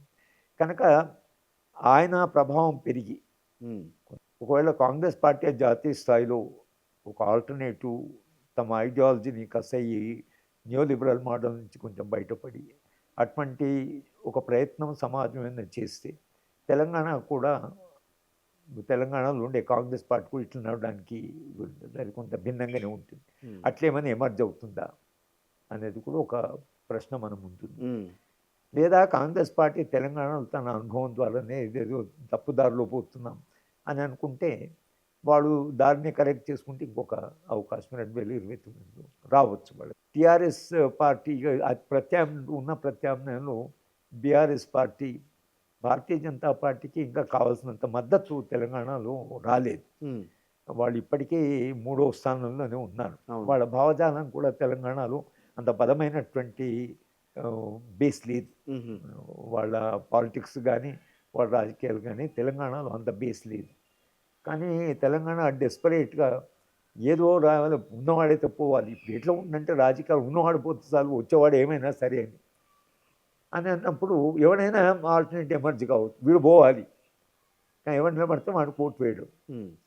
వేసినప్పుడు ఏమవుతుంది, మీకు రేవంత్ రెడ్డి కాంగ్రెస్ పార్టీకి వచ్చిన 1 సంవత్సరం కదా, 1.5 సంవత్సరాలే. వస్తూనే పార్టీ రిజ్యూనేట్ అయింది. రిజ్యూనేట్ ఆయన కెపాసిటీ ఏమో కానీ అసలు ఇక్కడ వీడు కోల్పోతున్నాడు. ఎస్ కోల్పోతున్న సందర్భంలో చెడు ఆల్టర్నేటివ్ను అందరూ తీసుకురావాలి. చూశారు. అవును. కాబట్టి ఆయన గెలిపించారు. సో గెలిపించిన తర్వాత ఆయన తెలంగాణ ఉద్యమంలో అంత పెద్ద ఎత్తున పాల్గొన్నవాడు కాదు. కానీ తెలంగాణ అస్తిత్వాన్ని మళ్ళీ రిస్టోర్ చేయడానికి అది టాక్టికల్ అనుకోండి ఏదనుకోండి గద్దర్ను తీసుకొచ్చారు. అందరికీ చేశాడు. తెలంగాణ ఉద్యమానికి చేసిన వాళ్ళకి గౌరవించాడు. తర్వాత తెలంగాణ గీతాన్ని మళ్ళీ దాన్ని చేశాడు. గద్దర్ని అయితే అత్యంత గౌరవమైన గద్దర్ స్థానాన్ని అవార్డ్స్ పెట్టారు. అందశ్రీ చనిపోతే వెళ్ళి ఆయన శవాన్ని మోసాడు. ఇవన్నీ చేస్తున్నారు. Hmm. ఈ తెలంగాణ అస్తిత్వాన్ని తాను ఓన్ చేసుకోవడానికి ప్రయత్నం చేశారు. Hmm. కానీ ఆయనకుండే ఎలిమెంట్ అయితే ఈ జాతీయ పార్టీ రైట్ కరెక్ట్. వాళ్ళ వాళ్ళు హైకమాండ్ చెప్పినట్టే వినాలి. తప్పదు. ఆయన హైకమాండ్ ఉంటుంది కనుక Hmm. ఈయనకు అంత ఫ్రీడమ్ ఏం లేదు. లేదు. కేసీఆర్ గారికి ఆ ఫ్రీడమ్ ఉంది. తాను Right. ఏదనుకున్నా చేసి ఆయనకు పెద్ద హైకమాండ్ ఏం లేదు. తెలంగాణకు అట్లా జరగడం అదొక విషాదం అని నేను అనుకుంటున్నాను. కానీ ఇప్పుడు జాతీయ పార్టీలు రెండున్నా ప్రాంతీయ పార్టీలను ఏదో రకంగా కబళించే ప్రయత్నం అయితే జరుగుతోంది ఎక్కడికెక్కడ ప్రతి రాష్ట్రంలో కూడా. అది మరి అలాంటి సిచ్యువేషన్ వస్తే గనక మనకి రెండు పార్టీలే కనిపించాలి. కావచ్చు. అట్లంటే బీఆర్ఎస్ పార్టీ స్ప్లిట్ కూడా కావచ్చు. అట్లా ఉంటాయి జాతీయ పార్టీ ఉంటుంది. డిఎంకే అని చూసాం కదా తమిళనాడులో. ఉమ్, అదే ద్రవిడ కజగం పార్టీ నుంచే అన్న డిఎంకే రకరకాల పార్టీలు అవును. వచ్చాయి. ఎండిఎంకే. సో ఇది పార్టీల యొక్క స్ప్లిట్ జరిగే జాతీయ పార్టీలన్నీ ఇంకొక పార్టీ రావచ్చు దాంట్లోంచి. ఓకే. ఇదే ప్రాంతీయ పార్టీ అస్తిత్వంతో ఇంకొక బ్రాంచ్ రావచ్చు, లేదా ఉన్న పార్టీలో స్ప్లిట్ కావచ్చు. రకరకాల పాసిబిలిటీస్ ఉంటాయి. కానీ ఇట్స్ టూ ప్రిమెచ్యూర్. రైట్. మనం ఆఫ్ కోర్స్ కాస్త ప్రీమెచ్యూర్. ఇంకా పూర్తి అంటే ముఖ సమస్య చిత్రం పూర్తిగా- రాలేదు కాబట్టి. కాలే కానీ ఆ, ప్రతి ఐడియాకు ఒక టైం ఉంటుందండి. అవును. కాబట్టి రైట్. ఫైనల్ గా కేసీఆర్ గారి మీద మీకున్న అభిప్రాయం ఏంటి? లేదు, ఆయన చరిత్ర చదువుకొని చరిత్రలో తనకు వచ్చిన ఒక అద్భుతమైన అవకాశాన్ని చేజేట్లా జారి పెట్టుకున్నట్టు. మీరు కూడా ఆయనతో కలిసి నడిచారు కాబట్టి కొన్ని. అంటే మొదట కలిసాము, ఉమ్, గౌరవించేవాడు, చర్చించేవాడు. కానీ ఆయన స్వభావమే చాలా భిన్నమైన స్వభావం. మరి ఇప్పుడు కాంగ్రెస్ పార్టీలో కూడా నడుస్తుంది అదేగా. రేవంత్ అదే, రెడ్డి అంటే చెప్పిందే కాంగ్రెస్ పార్టీలో ఒక్క వ్యక్తి పాలన ఎప్పుడు నడవదు. ఏకవ్యక్తి పాలన నడవదా? ఆ, ఎందుకంటే వాళ్ళు కొట్లాడేవాళ్ళు చాలా మంది ఉంటారు. ఉంటారు. భావ ప్రకటన స్వేచ్ఛ ఎక్కువ, అదే. భావ స్వాతంత్రం ఎక్కువ వాళ్ళకి. ఇవాళ ఆ. మనకు ఇద్దరు ఒక్క ముఖ్యమంత్రి కనిపిస్తున్నాడు, ముగ్గురు నలుగురు ముఖ్యమంత్రులు కనిపిస్తున్నారు. ఓకే. వరకు వాళ్ళు నిర్ణయాలు తీసుకుంటున్నారు. ఉమ్, ఆ స్వేచ్ఛ వాళ్ళకి వచ్చేసింది. ఉమ్, కనుక కాంగ్రెస్ పార్టీ ఆటోక్రాటిక్ పార్టీగా ఒక ఇందిరాగాంధీ వల్లనే సాధ్యమైంది. ఆమెకుండే ఇమేజ్ వలన, నెహ్రూ గారు డాక్టర్ వలన, అప్పుడుండే కాంటెక్స్ వలన. కానీ తర్వాత కాలంలో మీకు ఎవరిని కూడా ఇంత ఆటోక్రాటిక్గా ఏ చీఫ్ మినిస్టర్ కూడా ఆటోక్రాటిక్గా బిహేవ్ చేసి, ఈవెన్ చెన్నారెడ్డి లాంటి వాడు, బ్రహ్మానంద రెడ్డి లాంటి వాడు, లేకపోతే మీరు చంద్రబాబు నాయుడు కానీ ఎన్టీ రామారావు లాంటి వాడు చేయలేకపోయాడు కదా. అవును. సాధ్యం కాదు. ఉమ్. ఇక్కడ ఉండే కల్చర్ సాధ్యం కాదు. కానీ తెలుగు రాష్ట్రం పక్కగా విడపడ్డ ఆంధ్రప్రదేశ్ రాష్ట్రంలో ఇంకా రాజకీయ అనిశ్చితి అయితే కొనసాగుతోందని చెప్పి చాలా మంది మేధావులు మాట్లాడుతున్నారు. మీరేం చెప్తారు ఆ విషయంలో? చాలా సమస్యలు పరిష్కరించుకోలేదు. ఉమ్, పరిష్కరించకుండా బాగుండేది. నీళ్ళ విషయంలో చంద్రబాబు నాయుడు గారు కూడా 2 రాష్ట్రాలకు ముఖ్యమంత్రి ఉన్నవాడు కదా చాలా కాలంగా. అవును. తెలంగాణ కూడా ఆయన గౌరవించి ఎన్నుకున్నది కదా. 2 కళ్ళు అన్నాడు కదా. అవును. అన్నప్పుడు తెలంగాణ నీళ్ళ విషయంలో కానీ కొన్ని విషయంలో తాను కొంత న్యాయంగా అటు ఇటు న్యాయంగా నీళ్లు పంచాలి ఉమ్, అని చంద్రబాబు నాయుడు గారు ఏమాత్రం ఆ దశగా ఆలోచించినా కాస్త సమస్యలు పరిష్కారం అయ్యేది. అంటే ఇంకా సామరస్యంగా, పరిష్కారం అయ్యేది. అంటే ప్రజల మధ్యనే వైరుధ్యాలు లేవు. రైట్. ఆంధ్ర ప్రాంత ప్రజలకు తెలంగాణ ప్రజల మధ్యన ఏమాత్రం అంటుంది. ఉంటే రాజకీయాల్లో వాళ్ళ విభేదాలు ఉన్నాయి. ఒకరికొకరు తమ లెక్కలు తెలుసుకుందాం అనే దాంట్లో. ఇంకొకటి ఏంటంటే తెలంగాణ మనకు న్యాయం జరగాలి, తెలంగాణకు కాదు, మన వాళ్ళకు న్యాయం చేస్తేనే మన వాళ్ళు ఓట్లు ఇస్తారు అనేటువంటి ఆలోచన కూడా ఉంది. వాళ్ళు నిజంగా సమస్యల పరిష్కారం కాకుండా మన కొరకు మన ముఖ్యమంత్రి కొట్లాడుతున్నారు, ఇక్కడ అక్కడ కూడా మన కొరకు కొట్లాడుతున్నారు ఇంప్రెషన్ కలిగించడం కొరకు ప్రయత్నంలో కూడా 2 రాష్ట్రాల మధ్యన సామరస్యమైన వాతావరణం ఏర్పడడానికి అది కూడా ఒక ప్రతిబంధకమే. ఉమ్, కనుక ఇవి సామరస్యంగా తెలుసుకునే అన్ని అవకాశాలు ఉన్నాయి. ఉమ్, 2 రాష్ట్రాల మధ్య ప్రజల మధ్యన సత్సంబంధాలనే కాబట్టి రాజకీయాల్లో కూడా అలాంటి సత్సంబంధాలు ఏర్పడడానికి అవకాశం. కానీ రాజకీయ నాయకులు దాన్ని ఏ దిశగా తిప్పుతారు అనేటువంటిది ప్రశ్నార్థకమైనది. Right sir. Thank you very much అండి Right. హరిగోపాల్ గారు.